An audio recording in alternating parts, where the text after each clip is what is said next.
श्री राधे राधे।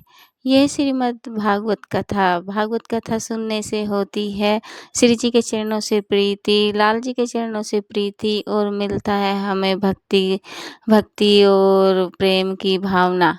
तो हमें कथा सुनते रहना चाहिए और आगे की कथा सुनिए इंद्रेश जी महाराज जी के श्रीमुख से। जय श्री राधे श्याम। जय जय श्री राधा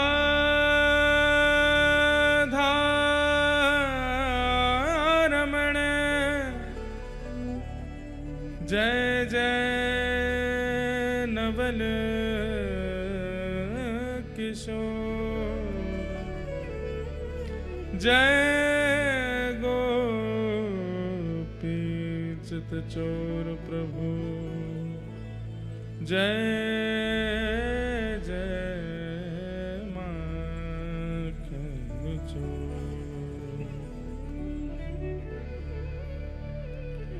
रति सुख सारे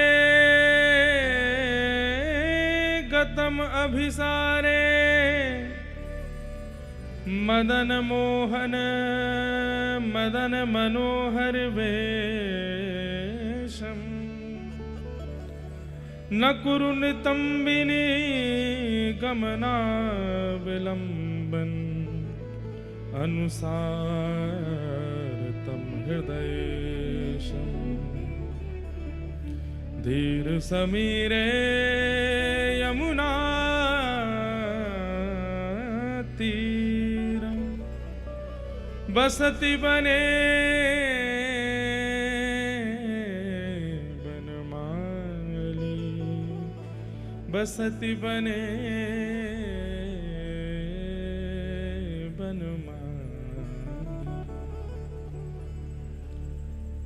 धीर समीरे यमुना तेरे, बसते बने बनमाली, धीर समीरे यमुना तेरे, बसते बने बनमाली।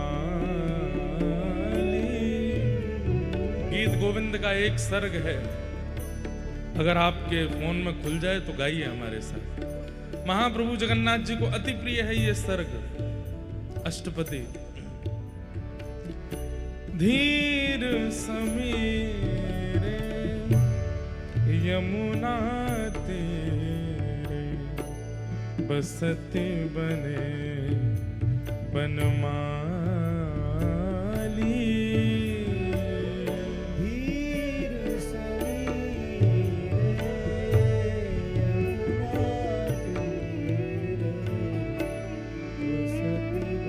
कल्पतरु तड़िद्वित विनिंदित पीतांबरधारी श्री बाल कृष्ण लाल की शब्दमयी वाणीमयी वांगमयी प्रतिमूर्ति हम आप सबके मध्य में विराजमान श्रीमद् भागवत महापुराण को बारंबार प्रणाम। महाप्रभु जगन्नाथ जी की परम करुणामयी उपस्थिति, सन्निधि, महोदधि समुद्र नारायण भगवान का पावन दर्शन और श्रीमद् भागवत की कथा का श्रवण, महाप्रसाद का सेवन निश्चित ही हमारे भाग्य की सराहना होनी चाहिए। हम लोग अति भाग्यशाली। अगर ऐसा कह दिया जाए तो कोई अतिशयोक्ति नहीं कि इस समय हमारे भाग्य पर देवताओं को भी ईर्ष्या हो रही होगी कि ये लोग इतने सौभाग्यशाली हैं। जहां महाप्रभु जी के दर्शन करने के लिए ज्यादातर लोग 1 दिन 2 दिन के लिए आते हैं, हमें 7 दिन का आश्रय प्राप्त हुआ। जहां महाप्रभु का महाप्रसाद व्यक्ति एक बार पाने के बाद फिर 1-1.5 साल का अनवसर कर लेता है, यहाँ रोज महाप्रसाद, और वो भी सुबह शाम महाप्रसाद पाने का अवसर मिल रहा है। अब हम पर जो कृपा होती है वो तो हम कहाँ तक आपको सुनाएं। हमें तो महाप्रभु जी विशेष रूप से कथा सुना रहे हैं ना, तो इसलिए वो यजमान हैं हमारे। महाप्रभु जी से हम दक्षिणा मांग सकते हैं। तो दक्षिणा के रूप में हम यही कहते हैं कि हमें कुछ नई नई भाव, नए नए कुछ ना कुछ भाव आप अर्पित करते रहो। हम महाप्रसाद तो एक बार लेते हैं, बाकी हम ठाकुर जी की खिचड़ी पाते हैं। जगन्नाथ महाप्रभु जो खिचड़ी पाते हैं इतनी अद्भुत, वैसे तो सभी महाप्रसाद इतना अद्भुत होता है। एक बात बोलें आपको, महाप्रसाद और महाप्रसाद में परोसे जाने वाले व्यंजन और जो भी उसमें दालमा, सागमा आदि सब होते हैं, वो सब जब आपके सन्मुख प्रस्तुत किए जाते हैं और उन प्रस्तुत होते ही आपके मन में ये आता है, नहीं ये तो मैं नहीं खाता, या ये इसको इधर रखो, ये वाला नहीं देना, इतना देना, ऐसे। इसका मतलब है आप उस प्रसाद के प्रति व्यंजन दृष्टि रखते हो। व्यंजन दृष्टि मतलब ये चावल है, ये दाल है, ये सब्जी है, ये क्या बोलते हैं उसको, परवल है, आदि आदि भाव हैं। आप ये व्यंजन दृष्टि रखेंगे तो वो व्यंजन का स्वाद और व्यंजन से होने वाली लाभ हानि सब आपको अनुभव होगी। लेकिन आप उसके प्रति यदि केवल और केवल महाप्रभु जगन्नाथ जी का भाव रखेंगे, जैसे मैंने पहले दिन भी कहा था, दर्शन करने से नेत्रों से ठाकुर जी भीतर प्रविष्ट होते हैं, कथा सुनने से कर्ण रंध्र से प्रविष्ट होते हैं, महाप्रसाद पाने से ठाकुर जी मुख से प्रवेश करते हैं। महाप्रसाद साक्षात ठाकुर जी हैं। महाप्रसादे गोविंदे, उनके प्रति आपको अन्य भाव रखना ही नहीं है। हम सब तो जाते हैं सखाजन, इतने आनंद से महाप्रसाद पाते हैं, एक ही पत्तल में तीन तीन बैठ जाते हैं, एक दूसरे से छीन छीन के पाते हैं। कल तो रात्रि गए दर्शन के लिए, तो कल विशेष प्रसाद प्राप्त हुआ। जो महाप्रभु जगन्नाथ जी के सब श्रृंगारी जन पाते हैं, उसमें क्या होता है कि सब महाप्रसाद एक ही दही में घोल लेते हैं और उसको दही चिवड़ा जैसा बना लेते हैं, उसमें ही केला मीड़ देते हैं। अलग ही था, वो पहली बार पाया कल। और उसमें दालमा मिला करके पाते हैं। पुआ खाए मलाई के साथ, काय के साथ, रबड़ी नहीं, मलाई के साथ। हमारे एक पंडित जी तो मलाई के पीछे लड़ लिए सबसे कि मोए कम क्यों दइए, मोए ज्यादा चाहिए, एक दूसरे से छीन छीन के पा गए। कल खूब आनंद हुआ, ऐसी सुंदर कल प्रसादी पाई। क्या क्या कहते हैं उसे जो पाए थे, चिवड़ा, चिवड़ा चूना, चखूड़ा, चिवड़ा चखूड़ा है। क्या कुछ प्रसाद लाए हैं? महाप्रसाद साक्षात गोविंद ही आए हैं। क्या है?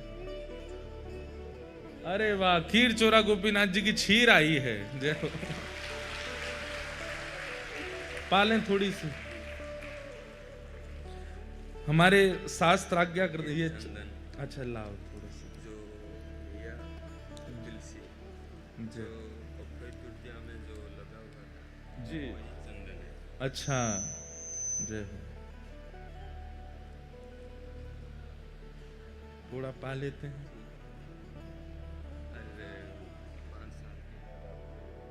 अरे वाह,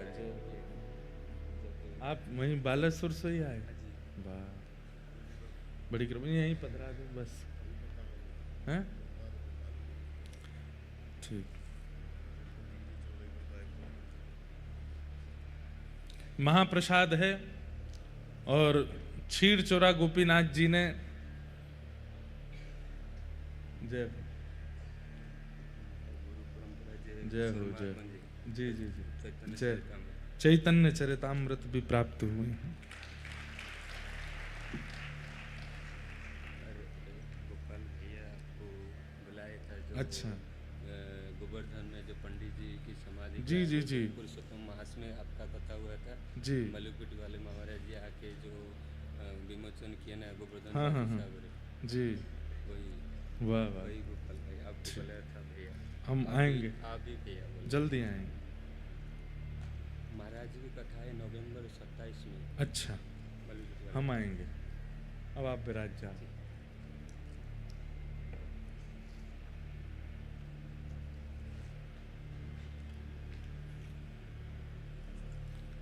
यही खीर ठाकुर जी चुरा करके धर लिए थे अपनी जेब में। पूरी तो हम पाएंगे, आप लोगों को तो नहीं मिलेगी। लो भैया पधराओ। वाह,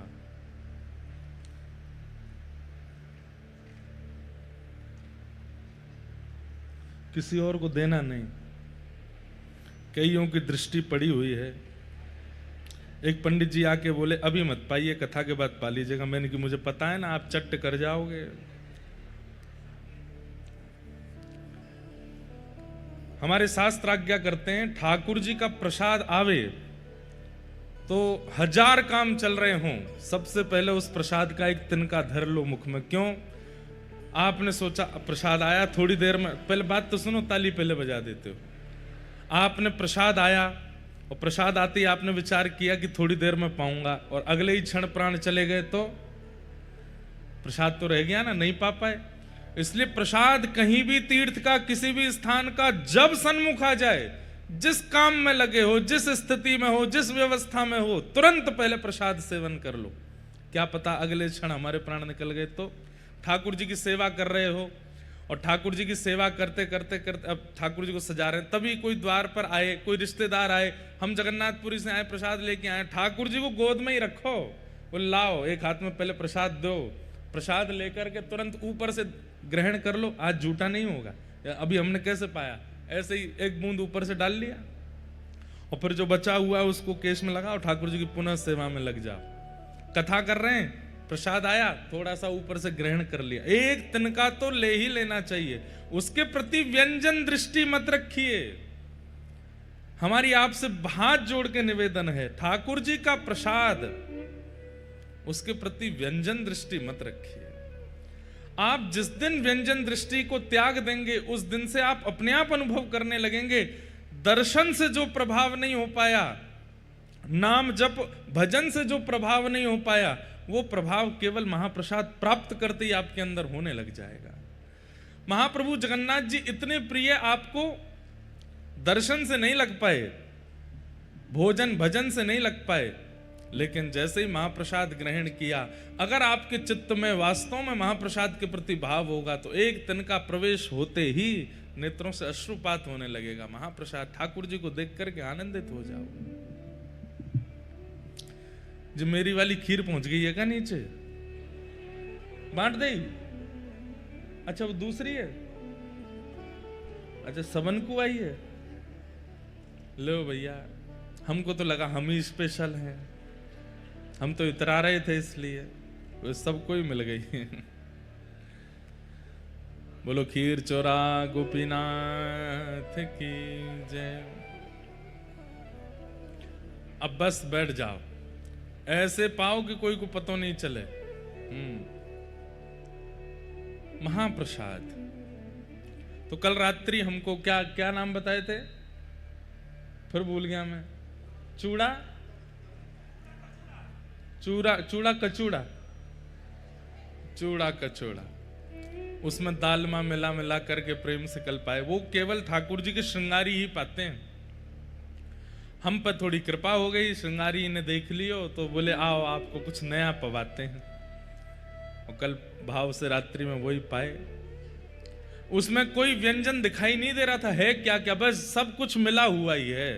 जैसे पंढरपुर में एक भाव बनता है गोपाल काला, महाराष्ट्रियन कोई यहाँ बैठे होंगे तो उनको पता होगा।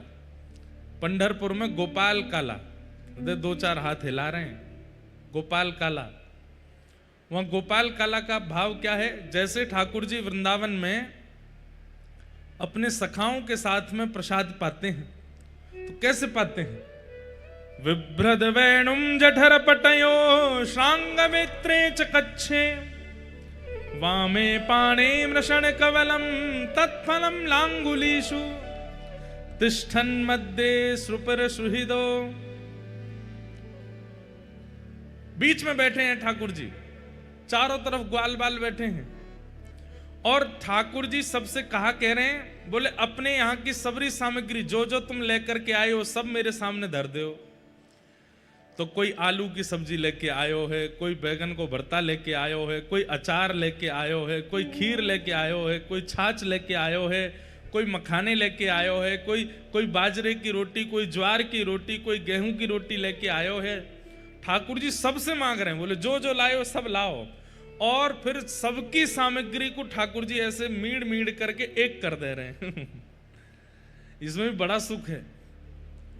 कभी सब भक्तजन मिलकर के एक साथ कहीं जावे, आप लोग अपने अपने घर की अलग अलग सामग्री, अलग अलग रसोई की सामग्री लाओ और ठाकुर जी को भोग निवेदित करके फिर जहां जाओ वहां पे बढ़िया सबको मीड़ मीड़ करके एक घोल बना लो और फिर उसके बाद उसको प्रेम से पाओ। ऐसे ही ठाकुर जी ने गोपाल काला पाया, अपने सब सखाओं के यहां से सामग्री मंगा करके श्री पंडरीनाथ भगवान ने सबको मिला दिया और सबको मिला के उसमें दही डाल के, चिवड़ा डाल के, मक्खन डाल के बढ़िया प्रेम से निर्मित करके फिर ठाकुर जी ने उसको पाया, बांटा।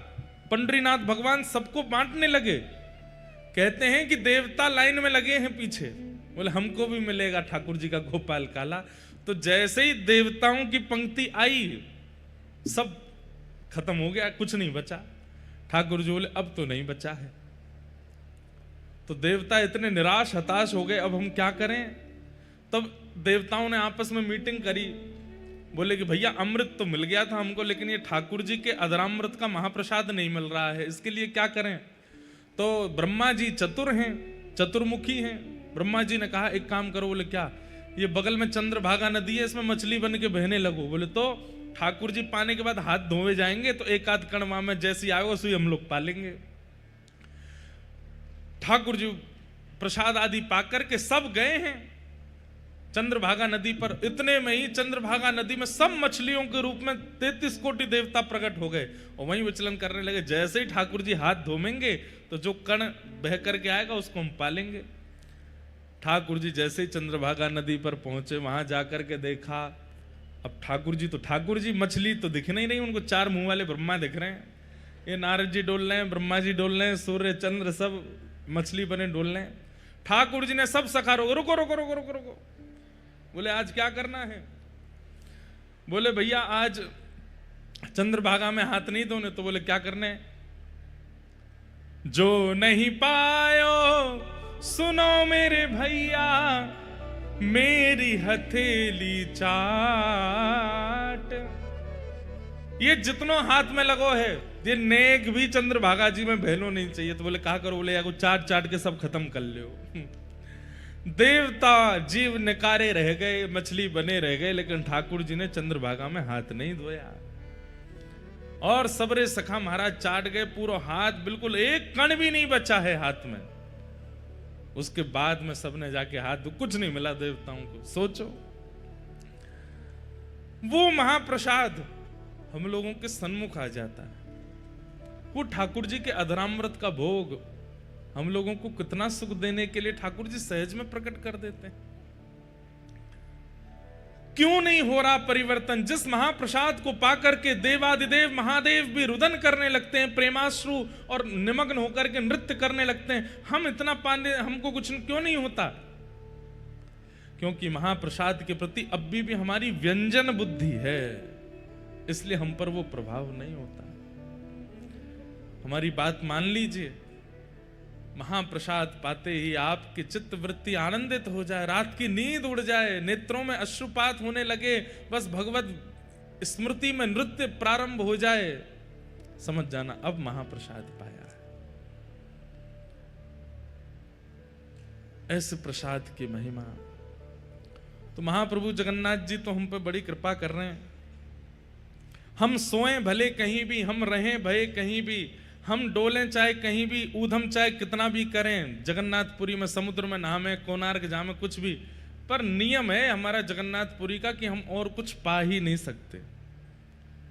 हम सुबह से भूखे ही रहते हैं।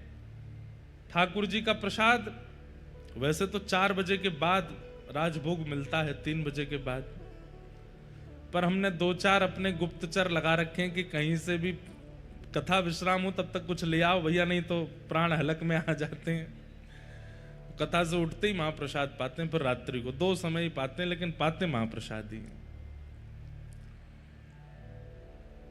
हमारी डाइट वाइट चल रही है, लेकिन सब विसर्जन कर दिया है समुद्र में। बोले कि जगन्नाथपुरी में जब हमारे ठाकुर जी मोटे ताजे हैं तो हम काहे को पतले रहें, हम भी चकाचक ठाकुर जी की तरह आनंद करेंगे। महाप्रसाद का अद्भुत सुख है। और एक और बात बोलूं, आपने उसके प्रति व्यंजन बुद्धि रखी तो वो आपकी कैलोरीज और मोटापा सब बढ़ाएगा। आप उसके बाद ठाकुर जी की बुद्धि रखो, कुछ नहीं होगा, चकाचक वही रहेगा भाव जो है। ऐसे हमारे जगन्नाथ महाप्रभु महाप्रसाद पवाते हैं, और वो महाप्रसाद ठाकुर जी ही हैं। हम रोज महाप्रसाद की आप सबके सामने आकर के भाव बताते हैं, व्याख्या करते हैं। इसको आप मान लीजिए, कहीं भजन का तप बल है, कहीं तप का बल है, कहीं रुदन का बल है, कहीं गाने का बल है, कहीं नृत्य का बल है, कहीं श्रृंगार का बल है। जगन्नाथपुरी में केवल खाने का बल है। खाओ, चकाचक पाओ, महाप्रसाद पाते रहो। बोलो जगन्नाथ महाप्रभु की जय। ऐसे महाप्रभु जी की कृपा से हम आप सब लोग यहाँ विराजमान हैं। आज बंधुओं, कल हम लोग गए थे टोटा गोपीनाथ। आज जाना तो था साक्षी गोपाल, पर साक्षी गोपाल जी एक तो दूर बहुत है, 25 किलोमीटर, आधा रास्ता भुवनेश्वर का, तब साक्षी गोपाल आते हैं। अभी हमें व्यास मंच पे पता चला कि आज जो ध्वजा जी हैं, श्री जगन्नाथ महाप्रभु की ध्वजा जी हैं, वो व्यासपीठ की ओर से पधराई जा रही हैं। व्यासपीठ, हम शब्द व्यासपीठ कहते हैं तो इसका मतलब हम नहीं है, हम आप सब और हम, हमारी ओर से आज ध्वजा जी की सेवा है जगन्नाथ मंदिर में। तो आज संध्या में साक्षी गोपाल, कल क्योंकि आज शाम को व्यासपीठ की तरफ से प्रसादी भी है सब लोगों की, 8:30 बजे जीयर स्वामी मठ बालासाही में, तो उसमें भी आप लोगों को पहुंचना है। और उससे पहले आज साक्षी गोपाल ना जाकर के आज सब लोग मंदिर में एकत्रित हो जाएंगे 4 बजे कथा श्रवण के बाद, और फिर मंदिर की परिक्रमा करके लक्ष्मी मैया का जो मंदिर है, लक्ष्मी माता जहां विराज, उसके सामने जो आंगन है वहां आप सब लोग जाकर के विराजमान हो जाइएगा। 4-4:30 बजे ध्वजा जी का पूजन होगा, और फिर ध्वजा जी आज व्यासपीठ की ओर से, भक्ति पथ परिकर की ओर से, सारस्वत परिवार की ओर से, और आप सभी श्रोता परिवार की ओर से, हमारे ठाकुर जी जो हमारे शर्मा जी के ठाकुर जी हैं, उनका जन्मोत्सव है, उसी उपलक्ष्य में कथा हो रही है, तो उनकी ओर से आज श्री जगन्नाथ महाप्रभु जी को ध्वजा जी अर्पण कराएंगे। और फिर ध्वजा जी दर्शन के बाद फिर एक साथ घुसेंगे मंदिर में, और श्री गरुण स्तंभ के पीछे से जा करके महाप्रभु जी का दर्शन करेंगे। संभवतः शायद उस समय भीतर के दर्शन खुल जाते हैं, भीतर जाते हैं सारे दर्शनार्थी, भीतर जाते हैं, दर्शन कर तभी दर्शन करेंगे, और दर्शन कर करके आएंगे, और फिर उसके बाद सब प्रस्थान करेंगे। फिर 8:30 बजे आप लोग 8 बजे ही पहुंच जाइएगा श्री जीयर स्वामी मठ, वहां पर महाप्रसाद पाएंगे, चकाचक प्रेम से वहां आनंद करेंगे। तो आज का यही क्रम है, ध्वजा जी का दर्शन, ध्वजा, और फिर महाप्रभु जगन्नाथ जी का दर्शन, और संध्या में महाप्रसाद। कल अगर अवसर मिलेगा तो या तो साक्षी गोपाल जाएंगे या फिर गुंडीचा जाएंगे, जहां महाप्रभु जी जगन्नाथ जी की रथ यात्रा जाती है, देख लेंगे कैसी व्यवस्था है, या कोणार्क जाएंगे, अब पर्ची उछाल के देख लेंगे, जहां का आ जाएगा वहां चल देंगे। जैसा भाव ठाकुर जी प्रकट करेंगे वैसा हम लोग करेंगे। कल हम लोग मंगलाचरण का श्रवण कर रहे थे। 88,000 सौनकादि ऋषि नैमिषारण्य क्षेत्र में विराजमान है। अगले वर्ष नैमिषारण्य में भी कथा है फरवरी में, जहां पर सौनकादि ऋषियों को सूत जी महाराज ने कथा श्रवण कराई। उसी नैमिषारण्य क्षेत्र में अगले वर्ष फरवरी में कथा है, आप सब लोग वहां आइएगा। वहां कथा सुनने का अपना अलग ही महत्व है। 88,000 सौनकादि ऋषियों ने सूत जी महाराज से प्रश्न की, और सूत जी महाराज जी अपने गुरु को प्रणाम करते हुए अब यहां से कथा कहना प्रारंभ करते हैं। कि यं प्रव्रजन्तमनुपेतमपेत कृत्यं द्वैपायनो विरह कातरया जुहाव पुत्रेति तन्मयतया तर्वोऽभिनेदु तं सर्वभूतहृदयं मुनिमानतोऽस्मि। अपने गुरु को प्रणाम किया और गुरु को प्रणाम करते हुए श्री सूत जी महाराज यहां से कहना प्रारंभ करते हैं कि मुनयः साधु पृष्टोऽयं भवद्भिर्लोकमङ्गलं यत्कृतः कृष्ण संप्रश्नो येनात्मा संप्रसीदति सुप्रसीदति। सूत जी महाराज बड़े प्रसन्न हैं। बंधुओं, एक बात आपको बताएं, सत्संग लाभकारी कब होगा? जब सत्संग करता सत्संग सुनने वालों से प्रसन्न हो जाए। सत्संग सुनने वाले जब आलस्य करते हैं, सत्संग सुनने वाले जब ध्यान नहीं लगाते हैं, इधर उधर देखते हैं, तो प्रवचनकर्ता का मन क्षोभित हो जाता है और उसके मन में क्षोभ आते ही उसका जो रस है वो भंग हो जाता है। फिर वो कितना भी भाव से कथा सुना रहा हो, आपका कल्याण नहीं हो सकता। शुकाचार्य जी की एक कथा सुनते ही परीक्षित का उद्धार हो गया और यहां हम इतनी कथा सुन लेते हैं, क्यों नहीं होता? इसका मतलब यह नहीं है कि एक में ही उद्धार हो पर दूसरा दोबारा सुननी नहीं चाहिए, पर वो प्रत्येक कथा श्री कृष्ण का अनुभव कराने वाली तभी बनेगी जब वक्ता श्रोता से प्रसन्न होगा। इसलिए श्रोता को ऐसी भावना करके कथा में बैठना चाहिए कि इनकी दृष्टि अगर मुझ पे पड़ जाए तो ये मुझे देख करके आनंदित हो जाए। आप हमारी बात सत्य मान लीजिए, तभी वक्ता के हृदय से सुंदर सुंदर मोती प्रकट होते हैं जो आपका कल्याण करने वाले होते हैं। सूत जी महाराज यहां अति प्रसन्न हैं। सौनकादि ऋषियों से कहते हैं कि मैं आपके प्रश्न से बहुत प्रसन्न हूं। आपने इतना सुंदर प्रश्न किया है। आपके प्रश्न में दो भावनाएं हैं। कौन कौन सी? पहली भावना भवद्भिर लोक मंगलम। सब लोग इधर देखो, ध्यान से सुनो। आपके प्रश्न में पहली भावना यह है कि आपका प्रश्न लोक मंगल करेगा। कभी भी अवसर मिलता है ना तो चूका मत कीजिए। प्रश्न पूछने का अवसर मिले तो ऐसी जिज्ञासा, ऐसा प्रश्न करना चाहिए जिससे लोक मंगल होता। लोक में तो आप भी आते हैं ना, आपका भी मंगल हो जाएगा।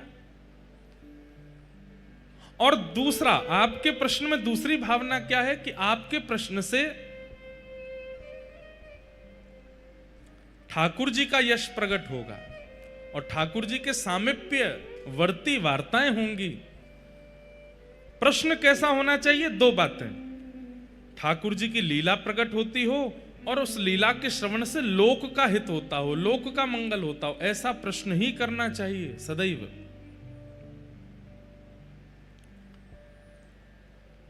चैतन्य महाप्रभु जब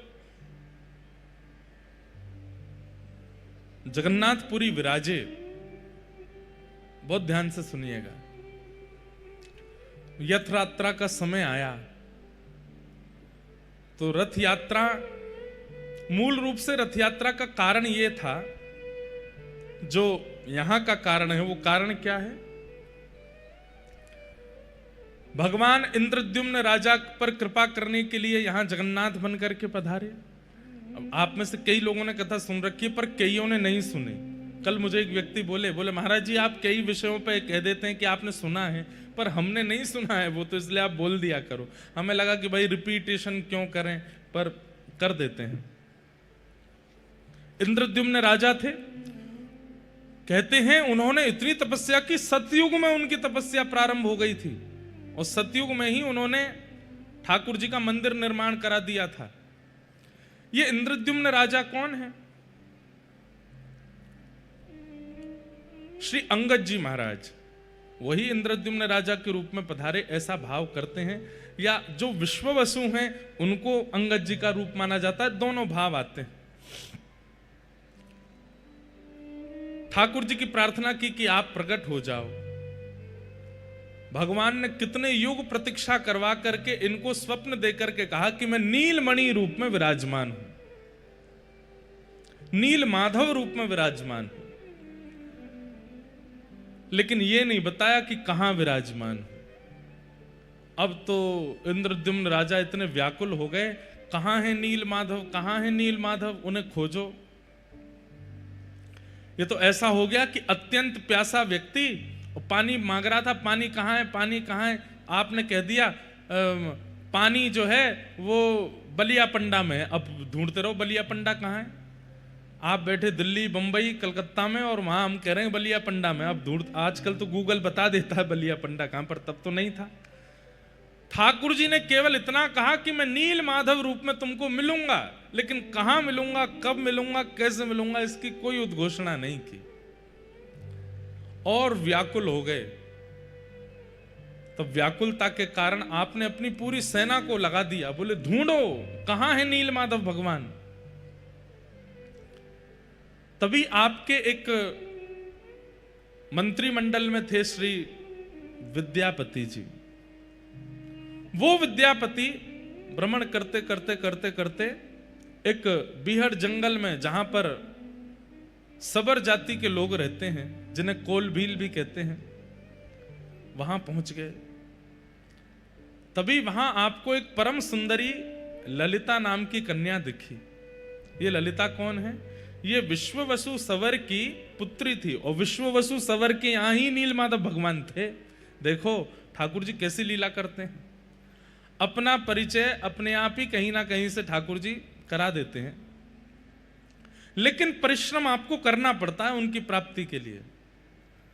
तो विद्यापति जी जैसी ललिता से मिले, ललिता इतनी सुंदर थी कि दोनों का प्रेम हो गया। ललिता ने जाकर के अपने पिता विश्ववसु जी से कहा कि मैं तो इनसे ही ब्याह करूंगी। विश्ववसु जी बोले ये ब्राह्मण हैं, हमको स्वीकार करेंगे? विद्यापति जी बोले नहीं, मुझे स्वीकार है। और ललिता जी का विश्ववसु जी से ब्याह हो गया। तभी विश्ववसु जी ने अनुभव किया कि रोज इनके ससुर जी, विद्यापति जी ने अनुभव किया कि इनके ससुर जी विश्ववसु सवर वो रोज सुबह कहीं जाते हैं, और जब लौट करके आते हैं तो कस्तूरी, चंदन, कपूर, केसर की अद्भुत सुगंधी आती है।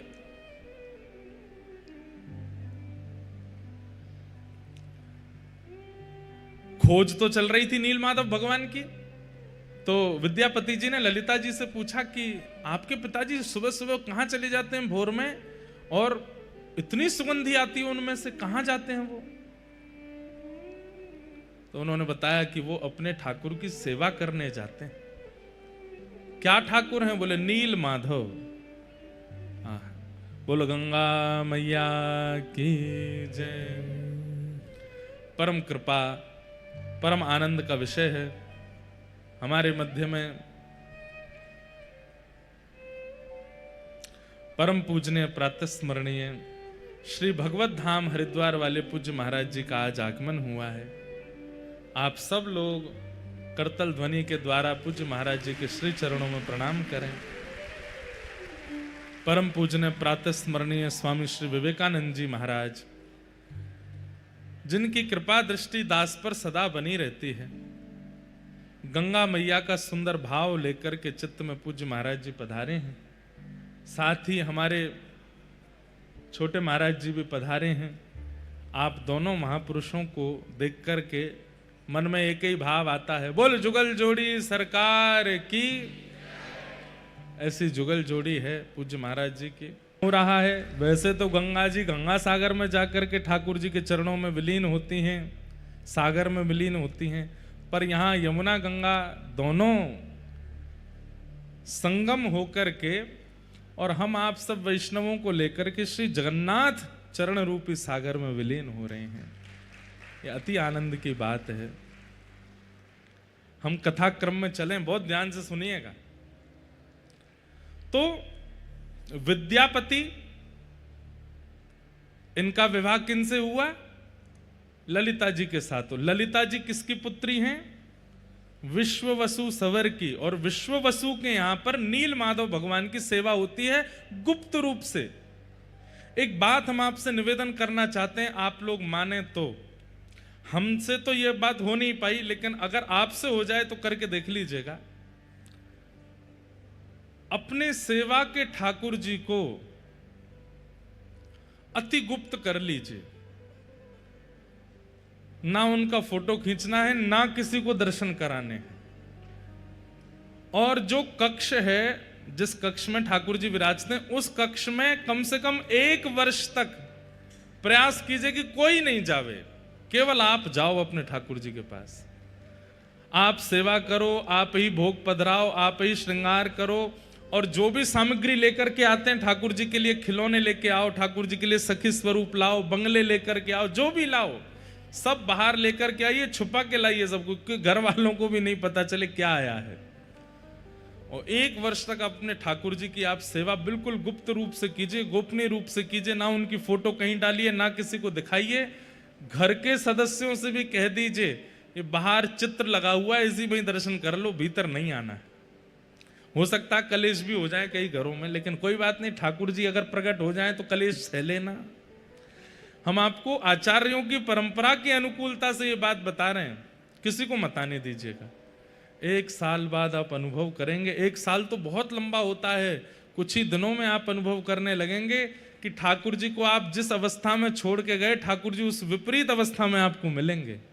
आपके संग सेवा, आपके संग लीला करेंगे। क्यों? उसके पीछे कारण है। नित्य ठाकुर जी आपसे मिलते हैं, आप ठाकुर जी से मिलते हो। उससे क्या होगा? ठाकुर जी को यह विश्वास हो गया कि भाई ये प्रचार में नहीं है, ये केवल मेरो है। ये बाहर जाके किसी को बताता भी नहीं है, बाहर से अंदर आके किसी से कुछ कहता भी नहीं है। तो बहुत कठिन है सेवा, लेकिन करके देख लो। हम तो अपने लाल जी, हमारे बेचारे लाल जी तो सबके है गए, अब तो ये संभव नहीं, पर कभी ना कभी तो अवसर मिलेगा, हम करेंगे। किसी को मत दिखाओ, आप सेवा करो, आप ही भोग लगाओ, आप ही सामग्री पधराओ। फूल लेके आइए, किलो किलो फूल लेके आओ, और छुपा के भीतर ले आए, और भीतर आके अपने आप बंगला बनाया, बंगले में ठाकुर जी को बैठाया, दर्शन आरती करी, उसके बाद सारे फूल उतार करके बाहर पधरा दिए। किसी को दर्शन मत करा। श्रीनाथ जी में 56 भोग लगता है।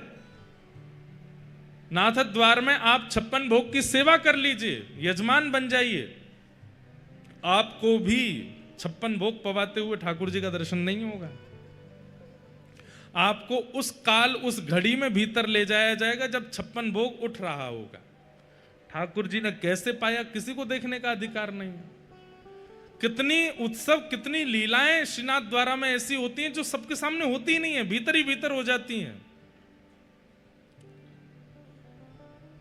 ठाकुर जी को उससे ये अनुभव होता है कि ये केवल मेरे प्रचार के लिए नहीं है, ये अपने लिए मेरी सेवा कर रहा है। तो ठाकुर जी धीरे धीरे सहज होने लग जाते हैं और फिर कुछ ना कुछ लीला क्रिया करने लगते हैं। विश्ववसु सवर नील माधव भगवान की ऐसी ही सेवा करते हैं, किसी को नहीं पता। अपनी बेटी ललिता तक को दर्शन नहीं कराए हैं, लेकिन विद्यापति जी ललिता से कहने लगे, बोले मुझे भी तुम्हारे पिताजी के साथ उनके ठाकुर जी के दर्शन करने। ललिता बोली, बोलना मत इस बात को, मेरी इतनी आयु हो गई, मेरी मां के विवाह को इतने वर्ष हो गए, आज तक मां ने दर्शन नहीं किए, आज तक मैंने दर्शन नहीं किए, हमारे परिवार के बड़े बुजुर्गों ने दर्शन नहीं किए, वो किसी को नहीं लेके जाते साथ में। कहते हैं नील माधव भगवान है, और नील माधव भगवान चलते फिरते, उठते बैठते, खाते पीते सब करते हैं। हम लोग देखने के अधिकारी नहीं है, इसलिए केवल पिताजी जाते हैं वहां पर। आप लोग बहुत सावधानी से सुनिए, बड़ी गूढ़ और बड़ी आनंदमयी कथा है। विद्यापति तो अब मन में ठान लिए कि मुझे कैसे भी दर्शन करने हैं। इंद्रद्युम्न राजा ने इस कार्य के लिए भेजा है कि ढूंढ के आओ कहां है नील माधव भगवान। तो विद्यापति ऐसा व्यवहार करने लगे, पत्नी भोजन देती है, वो कहते हैं मन नहीं है, इच्छा नहीं है। पत्नी बात करती है तो थोड़े उखड़े उखड़े से रहते हैं। पत्नी सबके कारण पूछती है, बोले कारण क्या है, आप इतने उदास क्यों हैं? तो एक ही कारण देते हैं, नील माधव का दर्शन कराओ। एक दिन ललिता ने जाके अपने पिताजी विश्ववसु जी से कहा, पिताजी अगर आपको ये बात पता चले कि आपकी बेटी का परिवार गृहस्थ आश्रम खत्म हो रहा है तो आप क्या करेंगे?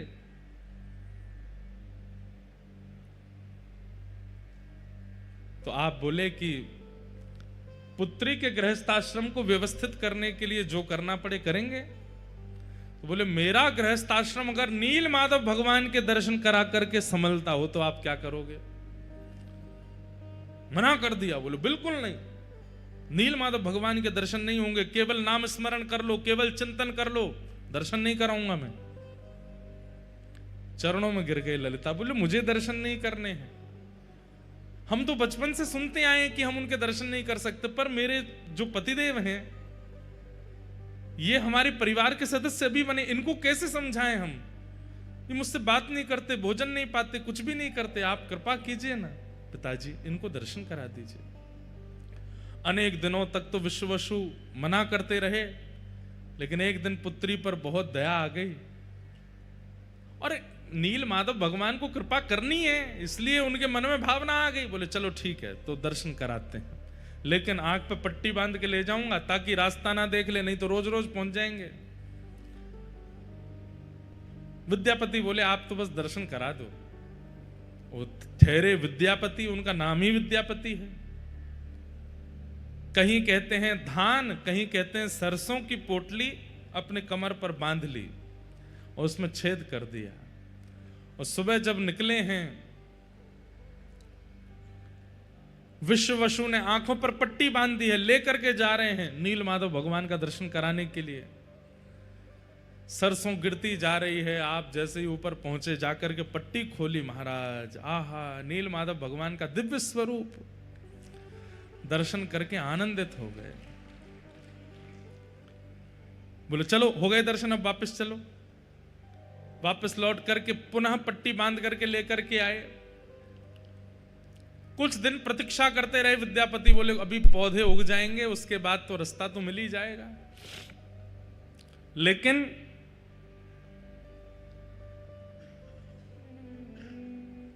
रास्ते के पीछे पीछे जाकर के जब नील माधव भगवान का दर्शन करने लगे, आप अति आनंदित हो गए। आपने तुरंत इंद्रद्युम्न राजा को खबर पहुंचवा दी कि महाराज नील माधव भगवान मिल गए।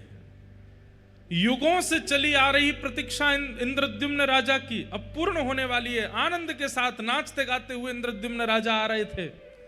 तभी क्या हुआ, कहीं कहते हैं नील माधव भगवान अंतर ध्यान हो गए, कहीं कहते हैं देवता उनको लेकर के चले गए, क्योंकि वो जो रास्ता बनाया था सरसों डाल करके वो देवताओं को भी तो पता चल गया था। सोचिए, नील माधव भगवान की ऐसी सेवा विश्ववसु कर रहे थे कि देवताओं को भी नहीं पता कि वो कहां हैं। लेकिन वो सरसों का मार्ग देवताओं को भी मिल गया, तो कहते हैं देवता ले गए नील माधव भगवान को। इंद्रद्युम्न राजा आकर के कुंपित हो गए। सवर लोगों से युद्ध छिड़ने ही वाला था, तभी आकाशवाणी हो गई, बोले कि तुम चिंता मत करो, यही मेरा नील माधव स्वरूप प्रकट होएगा। बोले कहां जाओ? बोले चक्र तीर्थ पहुंच जाओ और वहां पर प्रतीक्षा करो, दारू ब्रह्म के रूप में मैं आऊंगा और तुम्हारे द्वारा सेवा स्वीकार करूंगा। अपनी पूरी सेना लेकर के इंद्रद्युम्न राजा चक्र तीर्थ पहुंचे। समुद्र के तट पर प्रतीक्षा कर रहे थे, तभी सुंदर दारू बहती हुई आ रही। कैसे पता चला कि ये ठाकुर जी हैं? तो शंख चक्र गदा पद्म चारों अंकित थे। हजारों की सेना लगा दी, लेकिन वो दारू, वो लकड़ी, ठाकुर जी का स्वरूप जिसमें अभी आकृति नहीं बनी है, उठा ही नहीं पा रहे हैं। खूब प्रयास किया, हाथियों से खिंचवाया, लोगों ने उठाया, लेकिन नहीं निकल पा रहे हैं। तब अंत तो गत्वा आकाशवाणी हुई कि जिसके लिए आए हैं उसी से उठेंगे। तब इंद्रद्युम्न राजा, मतलब मानो मान हनन कर रहे हैं इंद्रद्युम्न का, राजा नहीं हो तुम, अब हम तुम्हारे यहां आए हैं, अब तुमको सेवक बनना पड़ेगा। इंद्रद्युम्न राजा जैसे गए, विशाल दारू ब्रह्म को एक भुजा से ही उठा लिया। ठाकुर जी हल्के हो गए और कंधे पर बैठ करके सीधे उनके साथ चलने लगे। और सबसे पहले महाप्रभु जी का वह विग्रह आया गुंडीचा, जहां हम लोग कल या परसों में जाएंगे दर्शन करने। एक प्रकार से ठाकुर जी की वहां जन्म वेदी कहा जाता है, उसको ठाकुर जी का मायका भी कहते हैं, घर भी कहते हैं।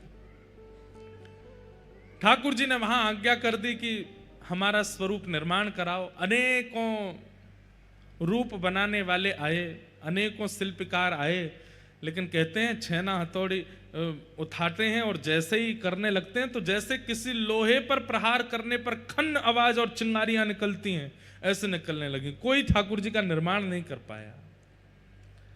तभी वहां एक विशेष परिवार के सदस्य, जिनका परिवार आज तक ठाकुर जी का स्वरूप निर्माण करता है, वे आए। उन्होंने आकर के ठाकुर जी का स्वरूप बनाया, लेकिन उन्होंने नियम रख दिया कि मैं एकांत में बनाऊंगा। दूसरी बात, आप बार बार आकर के डिस्टर्ब नहीं करेंगे, देखेंगे नहीं। एकांत में बैठ करके ठाकुर जी का स्वरूप निर्मित होगा। हमें कैसे पता चलेगा कि ठाकुर जी बनने? बोले आप बाहर से आवाज सुनते रहना, अंदर छेनी हथौड़ा की आवाज आती रहे, उससे पता चलेगा कि ठाकुर जी बनने हैं। 25 दिन 24 दिन की लगभग उन्होंने आज्ञा की, इतने दिन में ठाकुर जी बनेंगे। लेकिन 14 दिनों में ही आवाज आनी बंद हो गई। रानी घबरा गई, राजा घबरा गए। आपने व्याकुल हृदय से एक दिन प्रतीक्षा की और फिर प्रतीक्षा का बांध टूट गया। बोले कि ठाकुर जी वयोवृद्ध हैं जो बना रहे हैं, कहीं ऐसा नहीं हो भीतर ही पधार गए हों, देख तो लें एक बार। जैसे ही द्वार खोल करके देखा, महाप्रभु जगन्नाथ जी का सुंदर विग्रह वहां विराजमान। श्री बलभद्र जी महाराज, श्री सुभद्रा जी और श्री सुदर्शन जी, चारों रूप प्रकट हो गए। बोलो श्री जगन्नाथ महाप्रभु की। ठाकुर जी का स्वरूप प्रकट हो गया।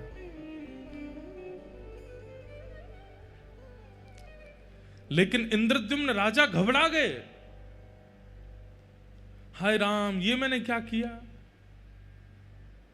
अभी पूर्ण तिथि पूरी हुई नहीं, उससे पहले ठाकुर जी का मंदिर खोल दिया, तो अधूरे ठाकुर जी रह गए। कैसे नेत्र हैं, कैसा मुख है, हाथ भी नहीं बने हैं, उदर भी नहीं बना है, ठाकुर जी तो अधूरे रह गए। तभी ठाकुर जी ने आकाशवाणी करते हुए कहा, नहीं इंद्रद्युम्न राजा, ये परिपूर्ण स्वरूप है। बाकी के स्वरूप मानव दर्शन के लिए हैं, इसलिए उनमें हस्त कमल, चरण कमल, नासिका, कान सबका दर्शन होता है। परंतु ये तो श्री राधा भाव, विरही भाव विगलित स्वरूप है। ब्रजवासियों के विरह में द्वारिका में मेरा श्री अंग पिघल गया था। वही स्वरूप मैंने नारद जी को आज्ञा करके कहा था कि मैं कलयुग में प्रदान करूंगा सब जनमानस को दर्शन कराने के लिए। वही ब्रजवासियों के विरह में मेरा प्रेम विगलित स्वरूप ही यहां जगन्नाथ बन करके आया है। इसलिए तुम इनको अधूरा मत समझो, ये मेरा परिपूर्ण श्री राधा भाव परिपूर्ण स्वरूप है मेरा, इन्हें स्वीकार कर। आहा, अब सतयुग में बना हुआ मंदिर, उसमें ठाकुर जी को विराजमान करना था। रथ का निर्माण हुआ और जैसे ही रथ पर आरूढ़ होकर के महाप्रभु जगन्नाथ जी वापस श्री मंदिर की ओर आने लगे, कहते हैं गुंडीचा महारानी रथ के आगे लेट गई। जिस प्रकार श्री ठाकुर जी वृंदावन से मथुरा गए थे तो गोपियों की स्थिति हुई, वैसी गुंडीचा महारानी की हो गई कि आप मेरा घर छोड़ के क्यों जा रहे हैं नाथ? आप यहां से क्यों वापस जा रहे हैं? राजा के समझाने पर भी गुंडीचा नहीं मानी, अनेक विद्वानों के द्वारा समझाने पर भी गुंडीचा नहीं मानी। तो कहते हैं महाप्रभु जगन्नाथ जी सचल हो गए और रथ से उतर करके नीचे आए और आकर के गुंडीचा को हृदय से लगाया और कहा, मां आप चिंतित क्यों होती हो? बोले मैं कैसे रहूंगी, आप मेरा घर छोड़ के जा रहे हैं। तो महाप्रभु जगन्नाथ जी बोले, मां विश्व कल्याण के लिए, जगत कल्याण के लिए मेरा श्री मंदिर में जाना आवश्यक है। मैं घर पर बैठ करके जगत कल्याण नहीं कर पाऊंगा, मुझे मंदिर में जाना पड़ेगा। वहीं आकर के सब, अब यहां तो घर है, आज की बात होती तो गुंडीचा में भी दर्शन करते लोग, लेकिन उस समय में लोग कहीं ना कहीं विचार तो करते गुंडीचा तो घर है, राजा का निवास है, यहां पर कौन जाए कौन नहीं जाए, कहीं इस कारण से लोग दर्शन करने नहीं आए तो। और पूरी व्यवस्था और पूरे नियम से वो मंदिर बना है, सतयुग युग का बना हुआ मंदिर है, उसमें मुझे विराजना है मां। पर मैं वचन देता हूं, हर साल स्नान पूर्णिमा के 15 दिन बाद मैं स्वयं रथ पर आरूढ़ होकर के आपके घर आऊंगा और फिर यहीं रह करके अपनी मां के द्वारा प्रदत्त किए गए लालन पालन भोग सामग्री सबको स्वीकार करूंगा। साल भर तो मैं जगत कल्याण के लिए मंदिर में विराजूंगा, पर साल में एक सप्ताह के लिए मैया मैं आपके पास आऊंगा, आप चिंतित मत हो। गुंडीचा मैया फिर भी नहीं मानी, बोले आप तो ऐसे ही आश्वासन यशोदा मैया को दिए थे कि परसों आ जाऊंगा, और परसों के बरसों बीत गए, आप लौट करके नहीं आए। तब भगवान ने गुंडीचा मैया को हृदय से लगाया, और हृदय से लगाते ही गुंडीचा मैया को यह भाव दिखाया कि मैया आप कोई और थोड़ी हो, आप यशोदा ही तो हो, यशोदा ही तो गुंडीचा के रूप में आई हैं, ये नंद बाबा ही श्री नील इंद्रद्युम्न राजा के रूप में आए हैं। मैंने जो वचन दिया था कि मैं आऊंगा वो मैं जगन्नाथ वेश में पूरा करूंगा, आप यहीं विराजो। ये गुंडीचा वृंदावन है और श्री मंदिर द्वारिका है, और मैं द्वारिका से निश्चित यहां आऊंगा और आकर के आपको सुख प्रदान, अपना वचन निभाऊंगा। ठाकुर जी वर्षों पूर्व दिए गए द्वापर के वचन को निभाते हैं रथ यात्रा करके। ठाकुर जी ने कहा था कि मैं आऊंगा व्रजमंडल, और ठाकुर जी जाते हैं। इंद्रद्युम्न राजा और गुंडीचा मैया दोनों चरणों में बैठ गए। भगवान बोले वरदान मांगिए, क्या चाहिए। इंद्रद्युम्न राजा ने वरदान मांगा कि हमारा वंश आगे ना बढ़े। क्या मांगा? हमारा वंश आगे ना बढ़े, ऐसी कृपा करो। और ठीक उसी समय गुंडीचा मैया ने क्या मांगा? हमें एक संतान हो जाए, एक पुत्र हो जाए। नीलाद्रीनाथ श्री जगन्नाथ भगवान हंसने लगे, बोले कि ये क्या कह रहे हैं आप दोनों। इंद्रद्युम्न राजा ने पत्नी की ओर देखा, बोले क्या मांग रही हो तुम ठाकुर जी से? बोले मैं तो संतान मांग रही हूं। आप क्या मांग रहे हो? बोले मैं तो कह रहा हूं कि संतान ही नहीं हो। अब पति पत्नी दोनों विपरीत अवस्था मांगेंगे। ठाकुर जी बोले कैसे पूरी होगी? इंद्रद्युम्न राजा कह रहे हैं संतान नहीं चाहिए, और गुंडीचा मैया कह रही है संतान चाहिए। दोनों में वहीं पर ही महाराज द्वंद्व सा होने लगा। संतान चाहिए, वो बोले संतान नहीं चाहिए, संतान चाहिए, संतान नहीं चाहिए। ठाकुर जी बोले बस बस बस रुको, हम तुम्हारा समाधान करते हैं। इंद्रद्युम्न राजा को संतान नहीं चाहिए, आपकी पत्नी गुंडीचा को संतान चाहिए। अब ये तो एक ही क्रिया से पूर्ण हो सकता है। बोले क्या? मैं ही आपकी संतान बन जाता हूं। आज के बाद आप पूरे विश्व में कह दीजिएगा कि कितने बालक हैं? बोले 3 बालक हैं, 2 लाला 1 लाली। लाला कौन है? बोले बलभद्र और श्री जगन्नाथ हमारे लाला हैं, और श्री सुभद्रा जी हमारी लाली हैं।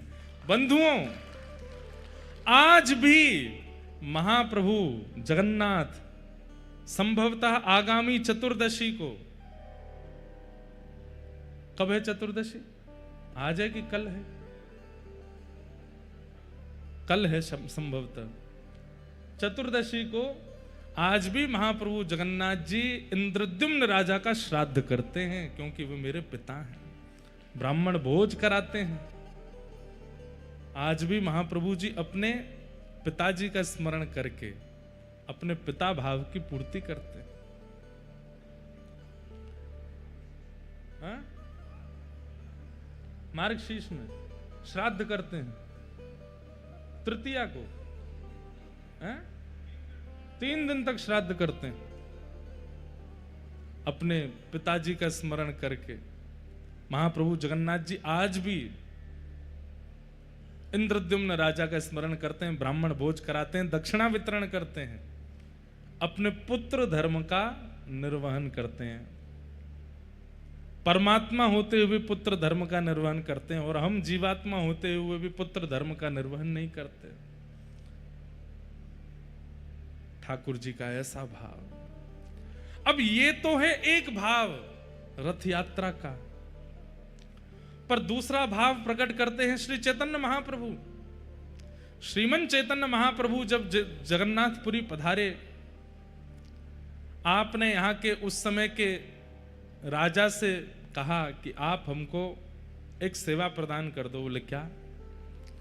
महाप्रभु जगन्नाथ जी गुंडीचा जाएंगे, उससे पहले गुंडीचा मार्जन होगा, गुंडीचा को स्वच्छ किया जाएगा, गुंडीचा को बढ़िया कलशों में जल भर भर के धोया जाता है, बुहारा जाता है, सुंदर झाड़ू लगाते हैं, पहुंचते हैं, सुंदर बनाते हैं, ठाकुर जी आ रहे हैं।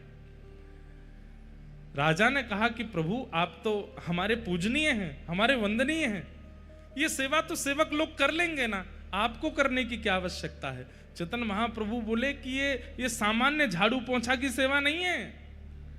जगन्नाथ महाप्रभु की रथ यात्रा, कोई गुंडीचा देवी के दर्शन के लिए जाते हैं, वहां मां को कृपा करने के लिए जाते हैं, ये भावना तो एक है, पर मूल भावना तो ये है ठाकुर जी द्वारिका से वृंदावन जा रहे हैं। राजा ने कहा ठाकुर जी तो द्वारिका से वृंदावन कभी नहीं गए, द्वारिका आने के बाद ठाकुर जी का वृंदावन गमन तो हुआ नहीं। तब श्री चैतन्य महाप्रभु कथा सुनाते हैं, बोले कि एक बार गए। कब गए हैं?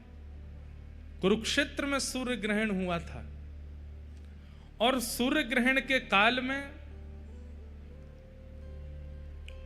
सब द्वारिकावासी कुरुक्षेत्र पहुंचे हैं, और यहां से सब ब्रजवासी भी कुरुक्षेत्र पहुंचे हैं। ना तो ब्रजवासियों को पता है कि वहां द्वारिकाधीश और द्वारिकावासी आ रहे हैं, ना द्वारिकाधीश और द्वारिकावासियों को पता है कि यहां ब्रजवासी आ रहे हैं। केवल द्वारिकावासी और ब्रजवासी गए नहीं, पूरे भारतवर्ष के लोग वहां इकट्ठे हुए थे सूर्य ग्रहण पर यज्ञ करने के लिए। लेकिन जैसे ही सूर्य ग्रहण काल में वहां सब एकत्रित हुए, तब धीरे धीरे खबर उड़ने लगी, और उड़ते उड़ते ठाकुर जी तक पहुंची कि ब्रजवासी यहां आए हुए हैं। ब्रजवासियों का नाम सुनते ही, यहां आए हुए हैं सुनते ही, ठाकुर जी इतनी तत्परता से पूरी व्यवस्था में लगे थे। सूर्य ग्रहण में ऐसे यज्ञ होगा, ऐसे हवन होगा, ऐसे वेद पूजन होगा, पाठ होगा। लेकिन जैसे ही सुना कि ब्रजवासी आए, ठाकुर जी तो बल दाऊ दादा से बोल, दाऊ दादा आप ही संभालो, अब मैं संभाल नहीं पाऊंगा। चिंतित हो गए ठाकुर जी। इच्छा तो हो रही है मैं कैसे भी ब्रजवासियों के सन्मुख पहुंच जाऊं, लेकिन एक कदम बढ़ाते ही ठाकुर जी रुक जाते हैं। बोले किस मुंह से जाऊं? मैया पूछेगी लाला इतने दिनान बाद आयो है तो का जवाब दूंगो? नंद बाबा मुंह को गोद में उठावे को आएंगे तो मैं किस मुंह से उनकी गोद में जाऊंगो? मधुमंगल श्रीदामा तन सुखा मन सुखा धन सुखा, ये सबरे सखा, ये मोते कहेंगे लाला तेने बढ़िया सखा बनो हमारो, इतने साल है मिलो नहीं, मैं कहां उत्तर दूंगो? तो ठाकुर जी हर एक घड़ी बाद सोचते हैं कि अब मैं जाऊं ब्रजवासियों से मिल के आऊं, लेकिन फिर रुक जाते हैं, मैं कहां कहूंगो? सूर्य ग्रहण का समय आया, सुंदर स्वर्ण के सिंहासन पर ठाकुर जी को विराजमान किया गया। भारतवर्ष के कोने कोने से विप्रदेव आए हैं, कोई तुलसी अर्चन कर रहे हैं, कोई सहस्त्र कमल अर्चन कर रहे हैं, कोई पुष्प अर्चन कर रहे हैं, कोई रत्न अर्चन कर रहे हैं। सब ठाकुर जी के चरणों में कहीं से तुलसी चढ़ाई जा रही है, कहीं से पुष्प चढ़ाए जा रहे हैं, पर ठाकुर जी उस समय केवल नेत्र बंद करके ये बार बार विचार कर रहे हैं कि मैं परमात्मा हूं, मुझे कृपा करनी है। लेकिन बार बार ठाकुर जी भूल जाते हैं कि मैं परमात्मा हूं, फिर सोचते हैं मैं तो लाला हूं।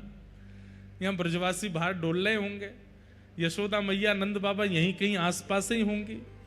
जोर से सुगंधी भीतर लेते हैं कि वायु में कहीं नंद बाबा की हृदय की, यशोदा मैया की हृदय की सुगंधी मुंह को आ जाए। यहां नंद बाबा को पतो चली कि द्वारिकाधीश आए हैं, हमारो लाला आयो। नंद बाबा ने धीमे से जाकर के ये खबर यशोदा मैया को सुनाई। बोली अरे मेहर एक बात बताऊं? बोले कहा, हमारो लाला कन्हैया वो कुरुक्षेत्र में है। ये सुनते ही यशोदा मैया तो उठ खड़ी हुई, नेत्रों से कम दिखाई देता है। कहा सुनी मैंने, लाला कुरुक्षेत्र आयो है? बोले हाँ मेहर, लाला कुरुक्षेत्र में।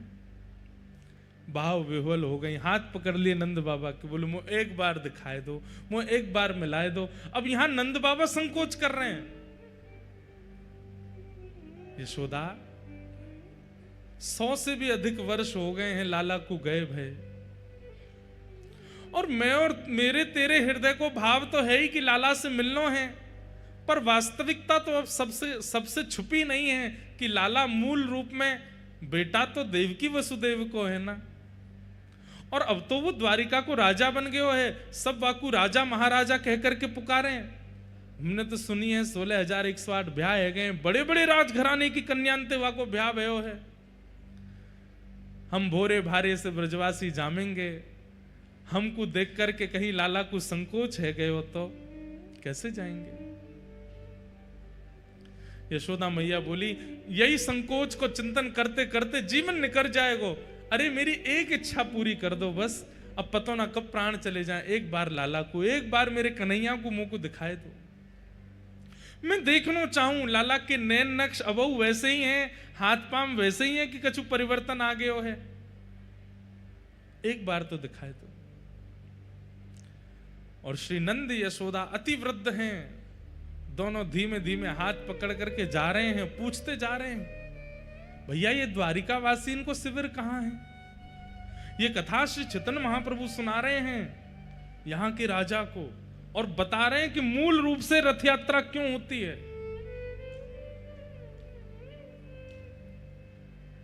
पूछते जा रहे हैं द्वारिका वासी कहां है। जैसे ही द्वारिका के शिविर में पहुंचे, और वहां तो असंख्य लोग नर नारी घूम रहे हैं, और सब कोई माला जाप कर रहे हैं, कोई मंत्र जाप कर रहे हैं, कोई आराधन कर रहे हैं, कोई देव पूजन कर रहे हैं, क्योंकि अब ग्रहण काल है। नंद बाबा जाके बोले, भैया हमारो कन्हैया कौन से कमरा में है, हमारो कन्हैया कौन से शिविर में है, हमारो कन्हैया कहां बैठो है। द्वारिका के लोग बोले, कौन कन्हैया। अरे हमारो गोपाल। बोले, कौन गोपाल। अरे हमारो लाला। और कौन लाला। अरे तुम्हारो द्वारिकाधीश। तो ऐसे बोलिए ना, क्या आप कन्हैया बोल रहे हैं, गोपाल गोविंद क्या बोल रहे हैं। राजा धीराज महाराज गौ ब्राह्मण प्रतिपालक वसुदेव नंदन देवकी नंदन श्री कृष्ण चंद्र भगवान, ऐसे कहिए। अब हम तो भैया बोले को ना इतना लंबो चौड़ा, हम तो वृंदावन ते आए, हम तो कन्हैया गोपाल गोविंद ही बोले, कहाँ हैं। अच्छा, वो सामने सभागृह है ना, वहां पर असंख्य ब्राह्मण देव उनकी अर्चना कर रहे हैं। आप लोग जाइएगा, कोने में खड़े होकर दर्शन कर लीजिएगा। अभी ग्रहण काल है, आराधना चल रही है, वहां पर विक्षेप मत कीजिएगा। नंद यशोदा बोले, हाँ ऐसे ही करेंगे। ऐसी सभा थी, असंख्य लोग बैठे थे, और दूर आकर के नंद बाबा यशोदा मैया पीछे खड़े है गए। नंद बाबा ने प्रथम दृष्टि में जैसे ही ठाकुर जी को देखा, ठाकुर जी की अवस्था 100 वर्ष के आसपास हो गई है, लेकिन ठाकुर जी का यौवन आज भी बाल कृष्ण की तरह है, आज भी वैसे ही कमल नेत्र हैं, आज भी ठाकुर जी के गुलाबी गाल हैं, आज भी अभी तक मुख पे रेशे प्रकट नहीं हुए हैं, ये दाढ़ी मूछ आदि अभी ठाकुर जी के आई नहीं है। रोने लगे नंद बाबा। यशोदा मैया बोली, कहां भयो। बोले, अरे यशोदा तुमको तो दिखेगो नहीं, लाला सामने ही बैठो है, मुंह को दिख रहा है। यशोदा मैया तो व्याकुल लगे, मुंह को लेके चलो, मुंह को समीप लेके जाओ, मैं देखूंगी लाला को। ना अभी मना करी है ना सबन ने, पीछे खड़ी रहे। यहां यशोदा मैया थोड़ी हट करन लगी, जिद करन लगी, पीछे के लोग थोड़े से अव्यवस्थित जैसे हो गए। सब कहने लगे, थोड़ी शांति रखिए, ठाकुर जी की आराधना चल रही है। और वो शांति कराते कराते कराते थोड़ी आगे तक आवाज आई तो भगवान के नेत्र खुले कि ये ऐसी अव्यवस्था कहां हो रही है। और जैसे ही ठाकुर जी ने नेत्र खोल करके पीछे देखा, 80 बरस के थे नंद बाबा जब लाला भये, आज कितनी अवस्था है ठाकुर जी की। नंद बाबा 200 वर्ष के आसपास है, बड़ी दाढ़ी, वयोवृद्ध स्वरूप है गए और नंद बाबा को। जैसे ही ठाकुर जी ने नंद बाबा देखे, और नंद बाबा के बगल में खड़ी भाई यशोदा मैया हट कर रही है, मुंह को लाला से मिलना है।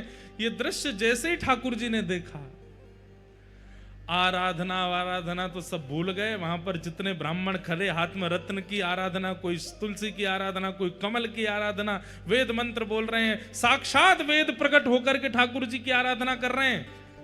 ठाकुर जी तो सब भूल भाल गए, तुरंत कूदे हैं अपने सिंहासन से और दौड़ करके गए और जाकर के मैया मैया मैया कहते हुए ठाकुर जी गए और जाकर के श्री यशोदा मैया की गोद में ये अंग में अंक से लगाया नहीं है। जैसे एक छोटा बालक दौड़ करके बहुत दिन बाद परदेश से आए हुए पिता की गोद में उछल करके लपक जाता है, गोद में चढ़ जाता है, ऐसे ही ठाकुर जी यशोदा मैया की गोद में चढ़ गए ऊपर। अपने दोनों पैरन से मैया की कमर पकड़ ली, हाथन से मैया को अंग पकड़ लियो और रुदन करने लगे, मैया की गोद में चढ़ गए।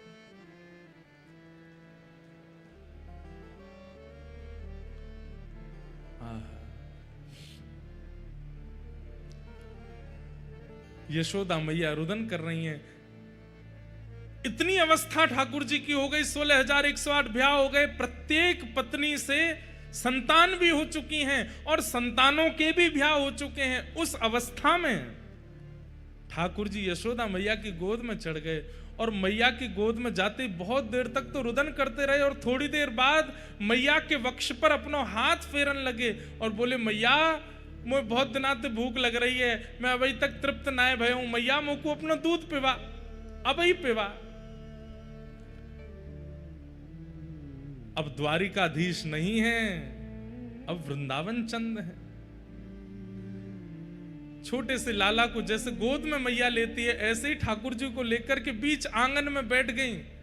चारों तरफ द्वारिकावासी देख रहे हैं, नंद बाबा खड़े हैं बगल में और श्री यशोदा मैया लाला को अपने पयोधर का पान करा रही हैं। 200 वर्ष की वयोवृद्धा यशोदा मैया ने जैसे ही अपना पयोधर ठाकुर जी के मुख में दिया, अपने आप दुग्ध प्रकट होने लगा और ठाकुर जी दूध पान कर रहे हैं।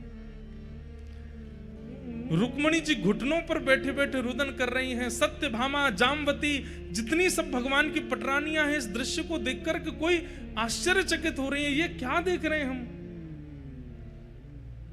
सबके कान में खबर पड़ी कि यशोदा मैया है। जैसे ही पता चला यशोदा मैया, सब द्वारिकाधीश, द्वारिका के लोग अपने अपने स्थान पर ही दंडवत प्रणाम करने लगे। यशोदा मैया की जय हो। यही है यशोदा मैया।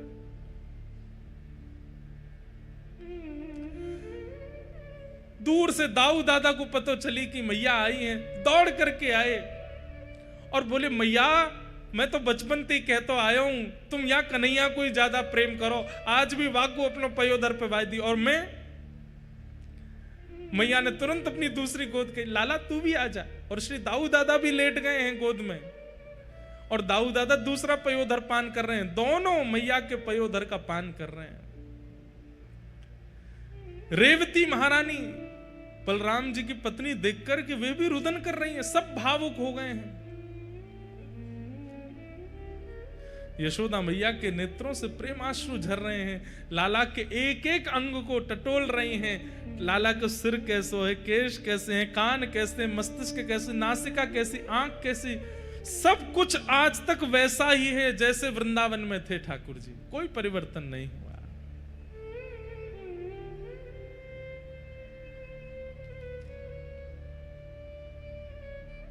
देवकी मैया को पता चली कि यशोदा जी आई हैं। जैसे ही देवकी मैया आई, मैया ने आकर के प्रणाम किया।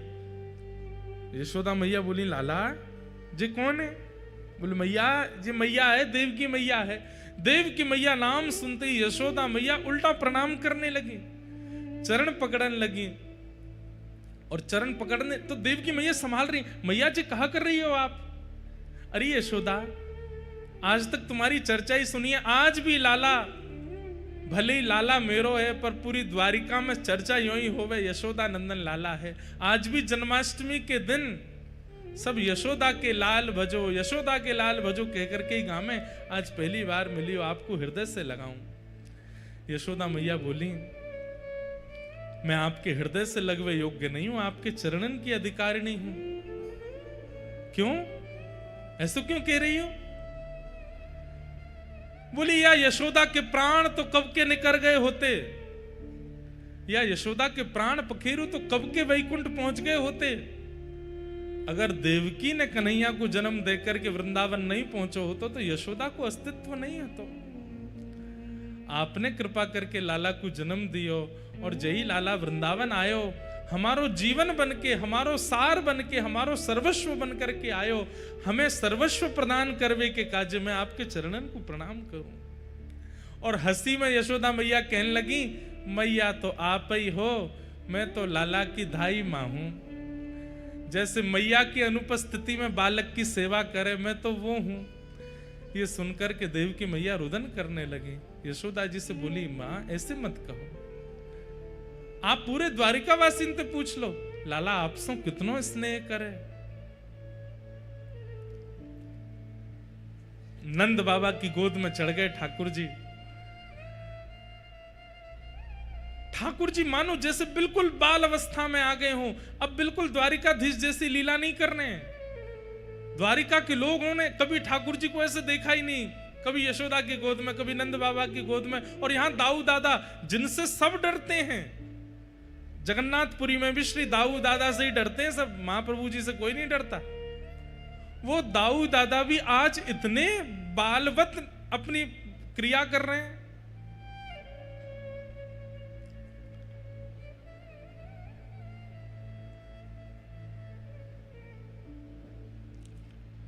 तभी ठाकुर जी के कान में खबर पड़ी, श्री राधा रानी भी आई हैं।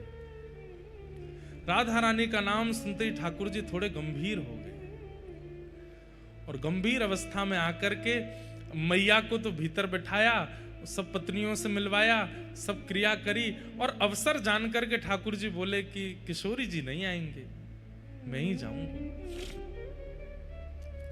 यहां किशोरी जी सब सखियों के साथ बैठी हैं।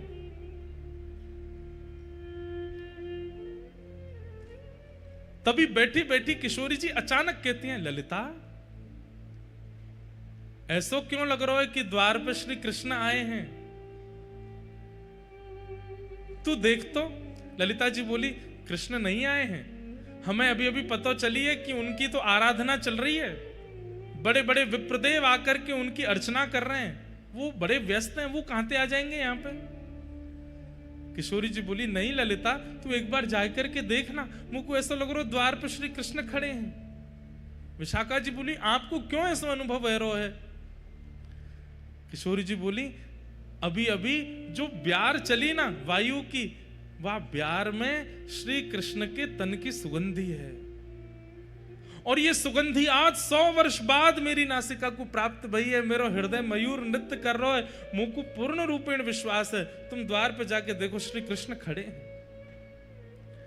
ललिता विशाखा जैसे ही गई, और जैसे ही द्वार से पर्दा हटा करके देखा, लाल नेत्र हैं ठाकुर जी के, अश्रु बिंद भरे हैं नेत्रों में, और श्याम सुंदर चुपचाप खड़े हैं नीची नजर करके, और खड़े खड़े मानो जैसे कोई कहने में तो थोड़ी अतिशयोक्ति लगती है, लेकिन अत्यंत व्याकुल व्यक्ति या अत्यंत आत्मग्लानि से भरा हुआ व्यक्ति होता है, जिसे बस ये लगता है मैं मुख कैसे दिखाऊं। ऐसे ठाकुर जी दोनों हाथ समेटे नीची नजर खड़े वहां खड़े हैं। देख करके तुरंत समस्त अष्ट सखियां आदि सब गोपियों ने सब तुरंत दंडवत प्रणाम किया। आज 100 वर्ष की प्रतीक्षा के बाद ठाकुर जी दिखे। ललिता विशाखा जी बोल रही हैं, लेकिन मुख से शब्द नहीं प्रकट हो रहे हैं। कह रही हैं, श्याम सुंदर आप यहां क्यों खड़े हैं, भीतर चलिए, किशोरी जी बुला रही हैं। ठाकुर जी बस सिर हिला के इशारा कर रहे हैं, मैं अधिकारी नहीं हूं भीतर जाने का। यहां भीतर किशोरी जी व्याकुल हो रही हैं, और बार बार बस यही देख रही हैं, इतना समय, इतना विलंब क्यों लग रहा है, क्यों नहीं आ रहे हैं श्याम सुंदर। जैसे ही किशोरी जी बाहर निकलने के लिए अपने आसन से उठी, तभी ललिता जी बोली, देखो श्याम सुंदर, आप भीतर नहीं जा रहे, किशोरी जी बाहर आ रही हैं। जैसे ही ठाकुर जी ने सुना कि किशोरी जी आ रही हैं, तो अरे वो क्यों श्रमित हो रही है, मैं चल रहा हूं ना भीतर। तुरंत ठाकुर जी भीतर गए, और आज 100 वर्ष के पश्चात किशोरी जी की दृष्टि के सामने ठाकुर जी हैं, और ठाकुर जी की दृष्टि के सामने श्री किशोरी जी हैं। शब्द नहीं है। ये द्वारिका व्रज मिलन जब हुआ है कुरुक्षेत्र में, उस समय वार्ताएं नहीं हुई हैं, केवल सब मौन हैं, एक दूसरे को देख करके ही आनंदित हो रहे हैं। सबके मन में बस एक ही भाव आ रहा है कि बोल करके किसी संवाद को प्रारंभ क्यों करें। इतने वर्ष बाद नेत्रों को श्याम सुंदर दिखे, देख लो इन्हें। ठाकुर जी किशोरी जी के चरणों में बैठ गए और चरणों में बैठ करके कहना तो चाहते हैं कि मुझे क्षमा कर दो, लेकिन कह नहीं रहे हैं। केवल हाथों से जब चरण स्पर्श किए तो स्पर्श मात्र से किशोरी जी को यह अनुभव हो रहा है कि ठाकुर जी क्षमा प्रार्थना कर रहे हैं। बंधुओं, प्रेम की एक अवस्था है, ध्यान से सुनिएगा, कि हमारा प्रेमी भले ही हमसे दूर चला जाए, हमारा प्रेमी भले ही हमसे बात ना करे, हमारा प्रेमी भले ही हमें वर्षों तक दिखाई ना दे, लेकिन फिर भी उसके प्रति हमारे चित्त में दोष उत्पन्न ना होना, यह प्रेम का स्वरूप है। ठाकुर जी द्वारिकाधीश बन गए, 16,108 ब्याह हो गए, इतना सब कुछ हो गया, लेकिन ब्रजवासियों ने कभी कोसा नहीं ठाकुर जी को। छलिया, कपटी आदि आदि जो भी कहती हैं, कहने के बाद तुरंत अपनी बातों को समाप्त कर देती हैं।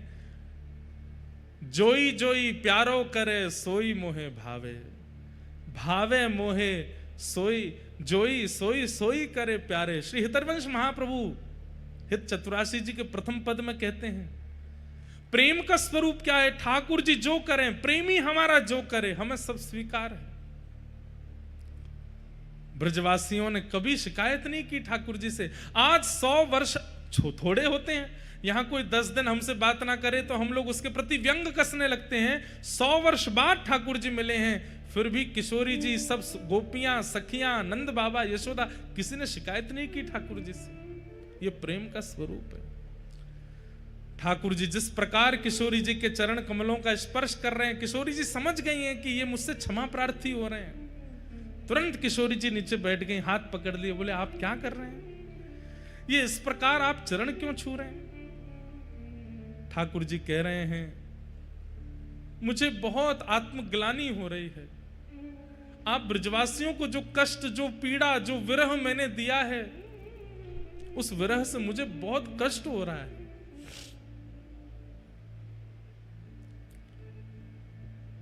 किशोरी जी ने हस्त कमल पकड़े, बोले नहीं, आपने हमें कोई विरह नहीं दिया। आप ही तो कहते हैं कि विरह में प्रकट किए गए अश्रुबिंद वो चित्त का मार्जन करते हैं, चित्त की शुद्धि होती है। अरे किसी के 1 दिन की शुद्धि, किसी के 10 दिन की शुद्धि। हम ब्रजवासी कितने सौभाग्यशाली हैं, हमारे तो 100 वर्ष की शुद्धि कर दी है आपने। और ये 100 वर्ष की शुद्धि हमारी नहीं है श्याम सुंदर, हमारे आने वाली पीढ़ी व्रज में जितने भी लोग जन्म लेंगे युगों युगों तक, चाहे वो कोई क्रम करें, नियम करें, अनुष्ठान करें, चाहे ना करें, वो फिर भी शुद्ध ही रहेंगे, क्योंकि उनके बट का भी रुदन हम ब्रजवासियों ने कर लिया है। वे परम पवित्र रहने वाले हैं। इसलिए ब्रजवासी सर्व पूज्य है। बड़े बड़े मठाधीश भी प्रणाम करते हैं ब्रजवासियों को। क्यों? ब्रजवासियों के बटके अश्रुबिंद ब्रजवासियों ने उस समय में बहा दिए, पवित्र हो गया है सबका चित्त। और जो आत्मग्लानि के कारण ठाकुर जी बहुत असहज हो रहे थे, किशोरी जी ने तुरंत हस्तकमल पकड़ा और सब गोपियों से कहा, अरे 100 वर्ष है गए, श्रृंगार पेटी खुली नहीं है, आज श्रृंगार पेटी खोलो। और 100 वर्ष बाद आज पहली बार श्रृंगार पेटिका खुली है। ललिता जी चंदन घिस रही हैं, विशाखा जी आदि सब सखियां सुंदर सुंदर रत्न लेकर के आ रही हैं, सुंदर सुंदर पुष्प के आभूषण लेकर के आ रही हैं। और श्री किशोरी जी श्याम सुंदर को वृंदावन चंद के रूप में श्रृंगार कर रहे हैं। अभी तक तो द्वारिकाधीश बनते हैं, लेकिन आज वृंदावनाधीश बन रहे हैं। किशोरी जी श्रृंगार कर रहे हैं। हो तो दासी नित्य तिहारी, हो तो दासी नित्य तिहारी। बहुत सुंदर पद है। और बंधु आपको जान के आश्चर्य होगा, महाप्रभु जगन्नाथ जी आज भी इस पद को सुनते हैं। षोडश गीत श्री हनुमान प्रसाद पोद्दार जी के द्वारा लिखे गए ये 16 पद, जिसमें एक पद ठाकुर जी गाते हैं किशोरी जी के लिए, दूसरा पद किशोरी जी गाती हैं ठाकुर जी के लिए। उसमें ये पद मुझे अति प्रिय है और महाप्रभु जगन्नाथ जी को भी बहुत प्रिय है। किशोरी जी गा रही हैं ठाकुर जी को सहज करने के लिए। हो तो दासी नित्य तिहारी, हो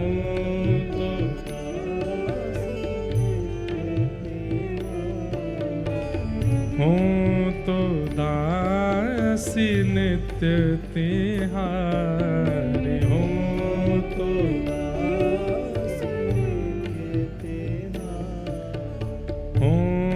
तो दासी नित्य तिहारी, हो तो दासी नित्य तिहारी। प्राणनाथ जीवन धन मेरे, प्राणनाथ जीवन धन मेरे, प्राणनाथ जीवन धन मेरे, प्राणनाथ जीवन धन मेरे। हो तुम पे मैं बलिहारी,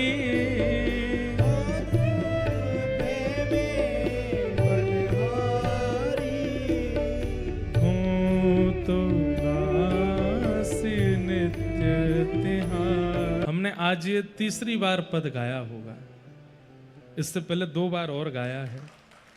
और हमारी एक बात है कि हमको जो बहुत प्रिय लगता है वो सबसे कम बोलते हैं, सबसे कम गाते हैं कथा में।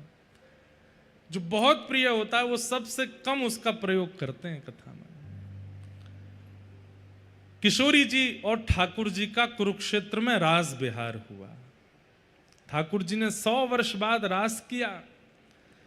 पूरे ब्रजवासियों के पास खबर फैल गई कि द्वारिकाधीश कन्हैया हमारो आए गयो है। सब ब्रजवासी इकट्ठे है गए और सबने आए करके लाला पकड़ लिए। वो लाला तू परसों की कह के गए, बरसों बीत गए, लौट के नहीं आए हो वृंदावन। दाऊ दादान को कछु सखान ने घेर लिया और ठाकुर जी को सब ब्रजवासी और द्वारिकावासी सब एक हो गए।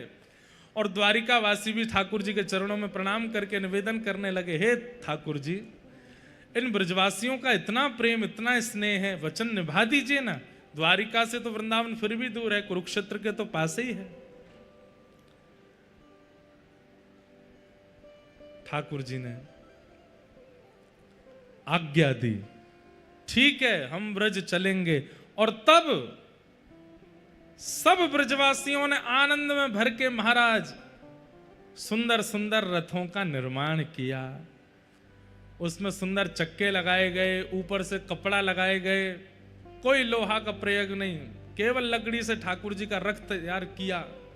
और एक रथ में श्री ठाकुर जी विराजमान भये, एक रथ में श्री बलभद्र जी विराजमान भये, एक रथ में सुभद्रा जी और सब द्वारिका के लोग विराजमान भये। जैसे हमारे सब पंडा पुजारी लोग रथ में कितने चढ़ जाते हैं, कोई गिनती नहीं उनकी। कई बार तो गिनती करने पर आता है 500 पंडा पुजारी चढ़े हैं एक ही रथ के ऊपर। कभी कभी आप देखेंगे नीचे जो रथ के चक्का है ना, इन चक्काओं के बीच में भी जगह होती, वहां बैठे होते हैं भीतर। ऐसे ही सब ब्रजवासी जन और सब द्वारिका के लोग एक ही रथ में सब लोग चढ़ गए। और महाराज प्रेमी जन, ब्रजवासी जन खींच खींच करके रथ को श्री कुरुक्षेत्र से व्रजधाम लेकर के जा रहे हैं, वृंदावन लेकर के आ रहे हैं। और श्री ठाकुर जी 100 वर्ष बाद वृंदावन पधारे। यहां किशोरी जी सब सखियों के साथ, जब वृंदावन थोड़ी दूरी पर रह गया है, तब किशोरी जी ने आज्ञा ली है, बोले कि अब हम पहले पहुंच जाएं। बोले क्यों, आप आएंगे तो आपकी स्वागत की सब व्यवस्था होगी। तो सब ब्रजवासी जनों ने द्वारिका के लोगों से कहा कि अब थोड़ी दूर व्रज रह गया है, आप ही रथ खींच के लाओ, हम ब्रज में जा रहे हैं, सब व्यवस्था करें। ठाकुर जी ने सबसे कही, बोले कि देखो मेरो जैसो वृंदावन में छोड़ के गयो वैसो ही करियो, कछु अतिशयोक्ति मत करियो ना। बोले लाला वैसो ये वृंदावन ने साफ सफाई तो करेंगे, लाला आ रहा है इतने दिनों बाद। सब ब्रजवासियों ने जाकर के अपने घर सजाए, अपने घरों पर फूल मालाएं सजाई, सुंदर सुंदर दिए जलाए, अपने घर के बाहर सुंदर गोबर के लेप किए। और सब ब्रजवासियों ने अपनी अपनी गैया बाहर बांध दी कि लाला देखे, क्योंकि सब ब्रजवासी की गैया चराई है ठाकुर जी ने। ठाकुर जी जब नंद बाबा से मिले तो यही पूछ रहे, मेरी धौरी गैया अब दूध देवे 100 साल बाद। नंद बाबा बोले लाला तू जब ते ब्रजते गयो है, कोई गैया ने भी बालक को जन्म दी दियो, और बछड़ा बछिया जितने छोटे हते वो उतने ही है बहू, कोई बड़ो ना भयो, सब रे नेक से, जैसे हमारो लाला छोटो सो वैसे बछड़ा बछिया नेक से हैं। बंधुओं, त्रेता में 14 वर्ष का वियोग दिया था अयोध्या वासियों को, पर ब्रजवासियों को 100 वर्ष का वियोग दिया। और जैसी अयोध्या की हम खबर सुनते हैं, ना किसी ने जन्म लिया, ना किसी के प्राण गए, वही व्रज में स्थिति है। लेकिन व्रज में एक और बात है कि कोई बड़ा छोटा भी नहीं हुआ, सब उतने ही हैं। ठाकुर जी की सब बछड़ा बछिया भी आज उतने ही हैं। असंख्य गाय ठाकुर जी का स्वागत कर रही हैं। ठाकुर जी रथ से उतर करके गायों को प्रणाम करते हैं, एक एक गैया को अपने हृदय से लगाते हैं, ब्रज को प्रणाम करते हैं, वृक्षों को हृदय से लगाते हैं। घर घर जाकर के ठाकुर जी सुंदर माखन मिश्री को भोग लगा रहे हैं। सब द्वारिका के लोग इस लीला का दर्शन कर रहे हैं। अभी तक तो द्वारिका के लोगों ने केवल लीला सुनी थी, आज प्रत्यक्ष दर्शन हो रहा है व्रज का। ठाकुर जी सब द्वारिका के लोगों को बता रहे हैं, यहाँ पे हम यूं गैया चराते, यहाँ पे हम ये लीला करते, यहाँ पे ये लीला करते, और ये लीलाएं दर्शन करके सब ब्रजवासी अति आनंदित हो गए। सब ब्रजवासी लाला को कंधा पे उठा करके नृत्य करने लगे। कन्हैया ले चल पल्ली पार, जहां विराजे राधा रानी, जहां विराजे श्यामा प्यार, अलबेली सरकार, संवरिया ले चल परले। बंधुओं, इसी भावना से रथ यात्रा होती है ठाकुर जी की। ये चेतन महाप्रभु ने राजा को बताया, भैया वो गुंडीचा मार्जन साफ सफाई के लिए तुम सेवकों को मत भेजो, वो तो हमको करना चाहिए। क्यों? बोले क्योंकि हमारे ठाकुर जी वृंदावन आ रहे हैं, हमारे ठाकुर जी वृंदावन वापस आ रहे हैं। ये वही लीला का यहां पर दर्शन होता है। ये रथ में विराजमान होकर ठाकुर जी वृंदावन जाते हैं। आप लोगों को रथ यात्रा में आकर के ठाकुर जी के रथ के आगे नाचना चाहिए, भुजा उठा करके आनंदित होना चाहिए, और एक दिन पूर्व आकर के गुंडीचा में जाके चाहे जहां एक कोना भी मिल जाए अपने हाथ से मार्जन करना चाहिए, इसी भाव से कि हम ब्रजवासी हमारे श्याम सुंदर आ रहे हैं। इस बार तो हमने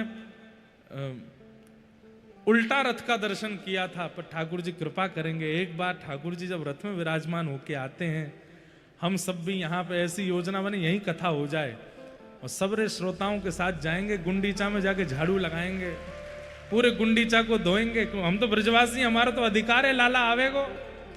बढ़िया कलशों में जल भर भर के जाएंगे, गुंडीचा को साफ करेंगे, स्वच्छ करेंगे, और श्री रथ के आगे खूब उछल उछल के नाचेंगे, इसी भाव से कि हम ब्रजवासी, हमारो लाला आ रहो वापस। जहां विराजे श्यामा प्यारी, जहां विराजे श्यामा प्यारी, जहां विराजे राधा रानी, जहां विराजे राधा रानी, अलबेली सरकार, संवरिया ले चल परले पार, संवरिया ले चल परली पार।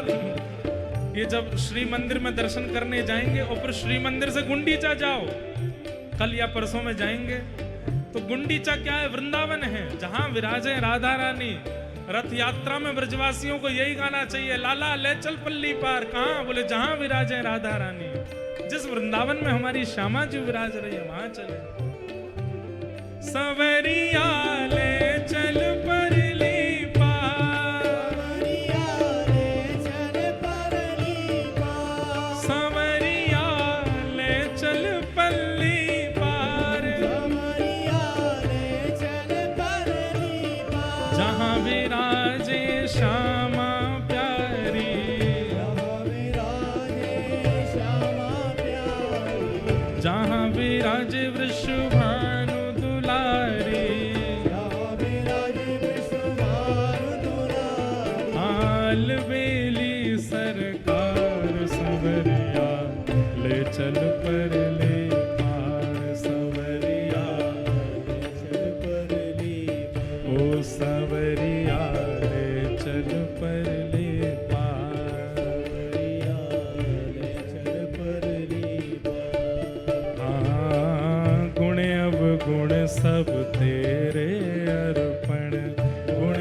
सब तेरे अर्पण। पाप पुण्य सब और हाँ, बुद्धि सहित मन तेरे अर्पण। बुद्धि सहित मन तेरे अर्पण। यह जीवन भी तेरे अर्पण। यह जीवन भी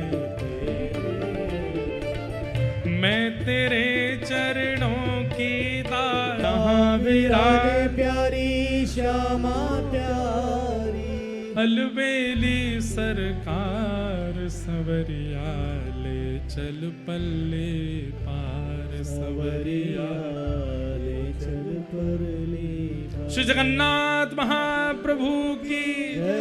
तो रथ यात्रा का मूल रूप क्या है? महाप्रभु जगन्नाथ जी पहली बात तो अपने वचन निभाते हैं। जो मैया से कह कर के गए कि मैं परसों आऊंगा, उस भावना की पूर्ति ठाकुर जी करते हैं। और दूसरी भावना श्री चैतन्य महाप्रभु प्रकट करते हैं कि कुरुक्षेत्र ग्रहण काल के समय श्री ठाकुर जी ब्रजवासी रथ बनाकर के ठाकुर जी को लेकर के गए हैं वृंदावन, इसलिए ठाकुर जी वृंदावन गए हैं। और उसी भाव से हर वर्ष ठाकुर जी वृंदावन जाते हैं। इसलिए रथ यात्रा उसका महत्व अति है। गुंडीचा में जन्म वेदी है ठाकुर जी की। वहां विराजमान श्री जगन्नाथ जी का दर्शन करने का पुण्य, उसका लाभ कितना, उसका पुण्य कितना है। असंख्य असंख्य अश्वमेध यज्ञ, असंख्य असंख्य तीर्थ यात्राओं का फल केवल महाप्रभु जगन्नाथ जी को जन्म वेदी पर विराजमान दर्शन करने मात्र से प्राप्त हो जाता है, जब गुंडीचा में विराजते हैं। इस बार हमने दर्शन किए गुंडीचा में, और गुंडीचा में ठाकुर जी अलग ही लगते हैं। यहाँ जो ठाकुर जी दिखते हैं, गुंडीचा पहुंचते ही ऐसे लगते हैं लाला बन गए, छोटे से गोपाल जी मैया के पास आए हैं, उसी भाव से लगते हैं। और भैया हमारी एक बात सुनो, 3 दिन हो गए कथा को, हम चाहे जितनी भी बात कहते रहें, महाप्रसाद के प्रति कहते रहें, मंदिर के प्रति कहते रहें, नील चक्र के प्रति कहते रहें, महोदधि के प्रति कहते रहें, महाप्रभु जगन्नाथ जी, सुभद्रा जी, बलभद्र जी, सुदर्शन जी के प्रति कहते रहें, बिमला मैया के प्रति कहते रहें, पर ये सब भाव हैं। क्या हैं? और भाव बिना भाव के नहीं आते। कबीरदास जी का एक पद है, मुझे पद तो याद नहीं पर लीला याद है, कि उनकी माता जी ने कहा कि बेटा घर चलाने के लिए कुछ धन की आवश्यकता है, तो मैं कुछ बुन दिया करूंगी कपड़े, तुम नगर में जाकर के उसको विक्रय कर देना, कुछ धन आएगा तो घर चलेगा। तो श्री कबीरदास जी जाते और वस्त्र हाथ में लेकर के चौराहे पर खड़े हो जाते। आने जाने वाले लोग आकर के एक ही बात पूछते, कितने भाव का है ये, कितने भाव का है ये, कितने भाव का है। उसी समय कबीरदास जी बेकना तो भूल गए, उन्होंने पंक्तियां लिख दी। और पंक्ति में क्या लिखा? बिना भाव के जब सामान्य वस्तु नहीं मिलती संसार में, तो बिना भाव के ठाकुर जी के पास क्यों जाते? भाव प्रकट करके ही जाओ, बिना भाव के वो प्रस्तुत नहीं होगा। महाप्रभु जगन्नाथ, एक बात बताएं आपको, कोई महाप्रसाद पाता है और महाप्रसाद में उसको दोष दिखने लग जाए, ये वाली सब्जी तो ऐसी है, ये तो यूं है, ये तो यूं है, इसका मतलब क्या है? उसके पाप ही उसको रोकते हैं महाप्रसाद पाने से। क्यों? इसको पाते ही तो हम स्वस्थ हो जाएंगे। जैसे दवाई से रोग ठीक होता है, लेकिन दवाई की कड़वाहट के कारण जीभ मना करती है, कोई नाक बंद करते हैं, कई आंख मीचते हैं, और कई तो महाराज इधर उधर भागते हैं, माँ पीछे दवाई लेके भाग रही, बालक भाग रहे हैं आगे आगे, नहीं पीनी नहीं पीनी। उसे भी पता है, माँ को भी पता है कि इससे ही ठीक होना है, लेकिन फिर भी उसकी कड़वाहट स्वीकार नहीं होती। ठीक वैसे ही बंधुओं, महाप्रसाद, हमें तो लगता है अमृत भी फीका होगा महाप्रसाद के आगे, लेकिन कई लोगों को उनमें भी ये लगने लगता है ऐसी सब्जी है, ऐसा ये है, ऐसा वो है। ये कहीं ना कहीं आपके पाप ही आपको रोकते हैं। मत पाओ, क्योंकि इसको पाने से हम चले जाएंगे, हम तुम्हारा आश्रय छोड़ देंगे, तुम हमारे भैया नहीं हो हैं? 18 साल की उम्र से तुम्हारे अंदर निवास कर रहे हैं हम, तुमने इतना पाल पोस करके काम क्रोध लोभ मोह आदि हम सबको अपने शरीर में तुमने स्थान दिया। हम जब आए थे तब इतने से थे, अब हम इतने विशाल हो गए हैं। पहले तुमको थोड़ा क्रोध आता था, अब तुमको इतना क्रोध आता है। पहले तुम में तनिक काम था, अब तुम में भयंकर काम है, और तुम हमको ऐसे छोड़ दोगे? और वही काम क्रोध लोभ ईर्षा द्वेष आपके अंदर आकर के आपके मन में ये भाव प्रकट करते हैं, इसको हटाओ, ये छोड़ दो, इसको रहने दो, अरे इसमें क्या स्वाद है, इससे बढ़िया तो बाहर होटल पे मिल रहा है, वहां खाएंगे। क्यों? उससे तो हम और तंदुरुस्त होंगे, इससे तो हम जीर्ण होकर मर जाएंगे। इसीलिए व्यक्ति फिर महाप्रसाद के प्रति उपेक्षा कर देता है, वो नहीं करता, उसके पाप करवाते हैं। और इसमें एक ही बात चलेगी, कथा आवश्यक क्यों है? एक बात हम आपको बहुत स्पष्ट कह दें, जगन्नाथपुरी आप द्वारिका चले जाना, बद्रीनाथ चले जाना, पर जगन्नाथपुरी तो बिना कथा के आना ही नहीं, क्योंकि महाप्रभु जी को बिना भाव के अगर आपने देखा भी, प्रसाद भी पाया, तो आपके मन में कोई ना कोई गलत भाव आ ही जाएगा। क्योंकि जब तक इनके भाव को जानोगे नहीं, आप इनका दर्शन, इनका महाप्रसाद, इनको स्वीकार नहीं कर सकते। इसलिए कलयुग में प्रधान देव जगन्नाथ जी के दर्शन के लिए कथा सुनना बहुत जरूरी है। इसलिए हम कथा में रोज भाव प्रकट करते हैं, ताकि आपसे अपराध ना बन जाए। क्योंकि भीतर जो हैं वो तो चाहते ही हैं कि आप ना करो। तो गुंडीचा जाएंगे, इसी भाव से जाएंगे कि वृंदावन है, और वहां कहीं ना कहीं श्री किशोरी जी विराजमान है, अंतरंग भाव से विराजमान है, इसलिए ठाकुर जी जाते हैं। इस प्रकार महाप्रभु जगन्नाथ जी की रथ यात्रा होती है। एक दो जानकारियां सुन लीजिए। पहली बात, आज 4 बजे सब लोग मंदिर में उपस्थित हो जाएंगे, अपने अपने साधन और अपनी अपनी व्यवस्थाओं से भीतर आकर के श्री लक्ष्मी मैया के मंदिर के सामने जो प्रांगण है वहां पर विराज जाएंगे। 4 साढ़े 4 के बीच में व्यासपीठ की ओर से और समस्त कथा श्रोताओं की ओर से महाप्रभु जगन्नाथ जी की आज ध्वज पूजन और ध्वजारोहण होगा। आज ठाकुर जी का ध्वज विराजेगा, सब लोग वहां समय से पहुंच जाना। उसके बाद महाप्रभु जी का दर्शन करके सब, एक बात और सुन लीजिए, मंदिर में प्रणाम मत किया कीजिए, चाहे कितने भी बड़े आचार्य आ जाएं, मंदिर में केवल ठाकुर जी हैं। मंदिर के बाहर आचार्य हैं, मंदिर के बाहर महाराज जी, मंदिर के बाहर गुरु जी हैं, मंदिर में प्रणाम मत किया कीजिए। मंदिर में हाथ जोड़िए, दूर से प्रणाम कर लीजिए, कहीं भी मंदिर में प्रणाम नहीं करना है। दूसरा, फिर सब लोग रात्रि 8 बजे श्री जीयर स्वामी मठ, गिरी स्वामी मठ बालासाही क्षेत्र में, यहीं आगे है, स्वर्ग द्वार से मार्ग जाता है, बाकी आप लोग सब पहुंचे ही जाएंगे। जीयर स्वामी मठ में सब लोग उपस्थित हो जाना। वहाँ शाम को बढ़िया मंगल, आज आप लोग संख्या तो इतनी ज़्यादा है, तो जितने जो पंक्ति में बैठ जाएं वो तो पाना, और जिनको पंक्ति में बैठने को नहीं मिली, पता चली दूर खड़े हैं अपनी प्रतीक्षा कर रहे हैं हम कब बैठें, उठाइएगा सामग्री, सबको परोसिएगा। इतनी संख्या में सब वैष्णव आएंगे, सबको परोसवा करके पवाना। प्रयास करना कि आप अंत में ही पाओ। पहले वयोवृद्ध बालकों को पवा देना, उसके बाद थोड़े कम वृद्धों को, उसके बाद नेक और कम वृद्धों को, सबसे अंत में युवा पाना। बैठ करके फिर हम सब लोग प्रेम से वहाँ प्रसाद पाएंगे। पूज्य गुरुदेव भगवान पिताजी महाराज इसीलिए रुके आज। कल आप कह रहे थे, बोले आज ही करा लेते प्रसाद तो हम भी उपस्थित हो जाते। हमने कहा पिताजी प्रसाद की योजना अभी बनी, इतनी जल्दी इतनी व्यवस्था नहीं हो पाती। तो फिर आज आपका मन हुआ कि हमारे गुरु स्थान में प्रसाद का सुंदर महाप्रसाद होगा, तो कल चले जाएंगे, लेकिन आज रुक जाते हैं। आपकी परसों से संभवतः दिल्ली में कथा प्रारंभ है नवरात्रि में, लेकिन आप एक दिन भी घर जाना था तो वो भी रुक गए कि नहीं, सबको प्रसाद पवा के फिर जाएंगे। तो शाम को भाई लोग प्रयास करना कि धोती पहन करके आना, और माताएं बहनें सब अपने वेशभूषा में बढ़िया वस्त्र पहन करके आना। जैसे आप जगन्नाथ जी को मिलने जाते हो वैसे ही महाप्रसाद पाने जाया करो, उसी भाव से जाया करो। सब लोग आइएगा।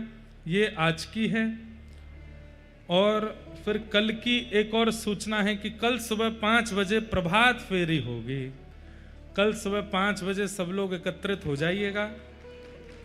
स्टैचू ऑफ विवेकानंद श्री विवेकानंद जी का सुंदर प्रतिमा है, वहाँ से विवेकानंद स्टैचू ऑफ विवेकानंद सी बीच थाना, वहाँ सब लोग उपस्थित हो जाइएगा। और वहाँ से हम लोग नाचते गाते हुए हरिनाम संकीर्तन करते हुए श्री मंदिर तक जाएंगे, मंदिर के बाहर तक जाएंगे और वहाँ प्रेम से ठाकुर जी को आनंदित कराएंगे। हमारे सुंदर दिव्यदास जी आए हैं हिसार से। ठाकुर जी के जन्मोत्सव में भी प्रभात फेरी की सेवा आपको प्राप्त है। प्यारे गिरधर लाल जी के जन्मोत्सव में भी प्रभात फेरी की सेवा आपकी है। इस बार के ठाकुर जी के जन्मोत्सव में तो आपको ढाणी लीला की सेवा दी जा रही है। ठाकुर जी का इस बार बरसाना में उत्सव है ना, तो वहाँ ठाकुर जी के भाव से किशोरी जी का जन्मोत्सव मनाया जाएगा इस बार। तो ढाणी ढाणिन लीला होती है बरसाना में, वह लीला गाने की और उस सेवा को करने की सेवा आपको प्राप्त हुई है इस बार। कल प्रभात फेरी सुबह 5 बजे होगी। श्री विवेकानंद स्टैचू सी थाना बीच के पास सब लोग उपस्थित हो जाइएगा 5 बजे। और फिर हम लोग बढ़िया समुद्र के तट से नाचते गाते हुए हरिनाम संकीर्तन करते हुए जगन्नाथ जगन्नाथ का उद्घोष करते हुए सब लोग श्री मंदिर तक पहुंचेंगे। ऐसी कल की योजना है। बाकी कल हमारे यजमान परिवार के हमारे ठाकुर जी का जन्मोत्सव है, जिनके जन्मोत्सव के उपलक्ष्य में ये सुंदर उत्सव मनाया जा रहा है। उन्हीं ठाकुर जी का कल जन्मोत्सव है और कल कथा में भी नंदोत्सव है। अब यहाँ कथा तो आराम से चल रही है, खूब प्रेम भाव से हम कह रहे हैं। कभी जगन्नाथ जी के रस सुनाने लगते हैं, कभी रथ यात्रा सुनाने लगते हैं, कभी चैतन्य महाप्रभु सुनाने लगते हैं, कभी किसी आचार्य की लीला, कभी कभी कथा। तो यहाँ तो श्री जगन्नाथ रसामृत और भागवत श्रीमद् भागवत कथा मिश्रित चल रही है। तो कल कथा में जन्मोत्सव होगा और आपके ठाकुर का उत्सव भी मनाया जाएगा।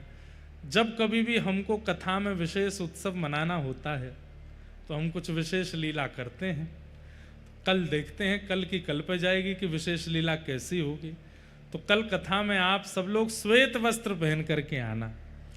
आप कहोगे महाराज जी नंदोत्सव में तो कहते हैं पीले पहनो, श्वेत पहन के आना, पीले करने की जिम्मेवारी हमारी है। आप तो श्वेत ही पहन रहे। श्रम ए वही केवलम, कहते हैं हमने कितने भी पुण्य अनुष्ठान किए हों, कितनी भी तीर्थ यात्रा करी हों, कितने भी व्रत किए हों, लेकिन ठाकुर जी की कथा में अगर हमारी रति नहीं हुई है तो हमारे द्वारा किए गए व्रत अनुष्ठान नियम तीर्थ यात्रा सब ठाकुर जी ने स्वीकार नहीं किए हैं। समझ में आ रही बात? अगर कथा में आपकी रुचि नहीं है तो इसका मतलब आपके द्वारा किए गए जितने भी तीर्थ अनुष्ठान आदि हैं ये सब ठाकुर जी स्वीकार नहीं करते हैं। आपके द्वारा किए गए सब अनुष्ठान व्रत सब ठाकुर जी स्वीकार करते हैं। इसका प्रमाण ही यही है कि कथा में रुचि होना, कथा में लगन होना, कथा में मन लगना। आप सबका वो मन लगता ही है। तो निश्चित है आनंद की बात है कि ठाकुर जी आपके हृदय से अति प्रसन्न है, आपके हृदय को स्वीकार किया है। ऐसे महाप्रभु जगन्नाथ जी को हम बारंबार प्रणाम करते हैं। संध्या में 4 बजे हम आप सब लोग मिलेंगे, बड़े प्रेम और भाव से ठाकुर जी का मधुर उत्सव मनाएंगे। अभी हमारे मध्य में श्री विवेकानंद जी महाराज परम पूजनीय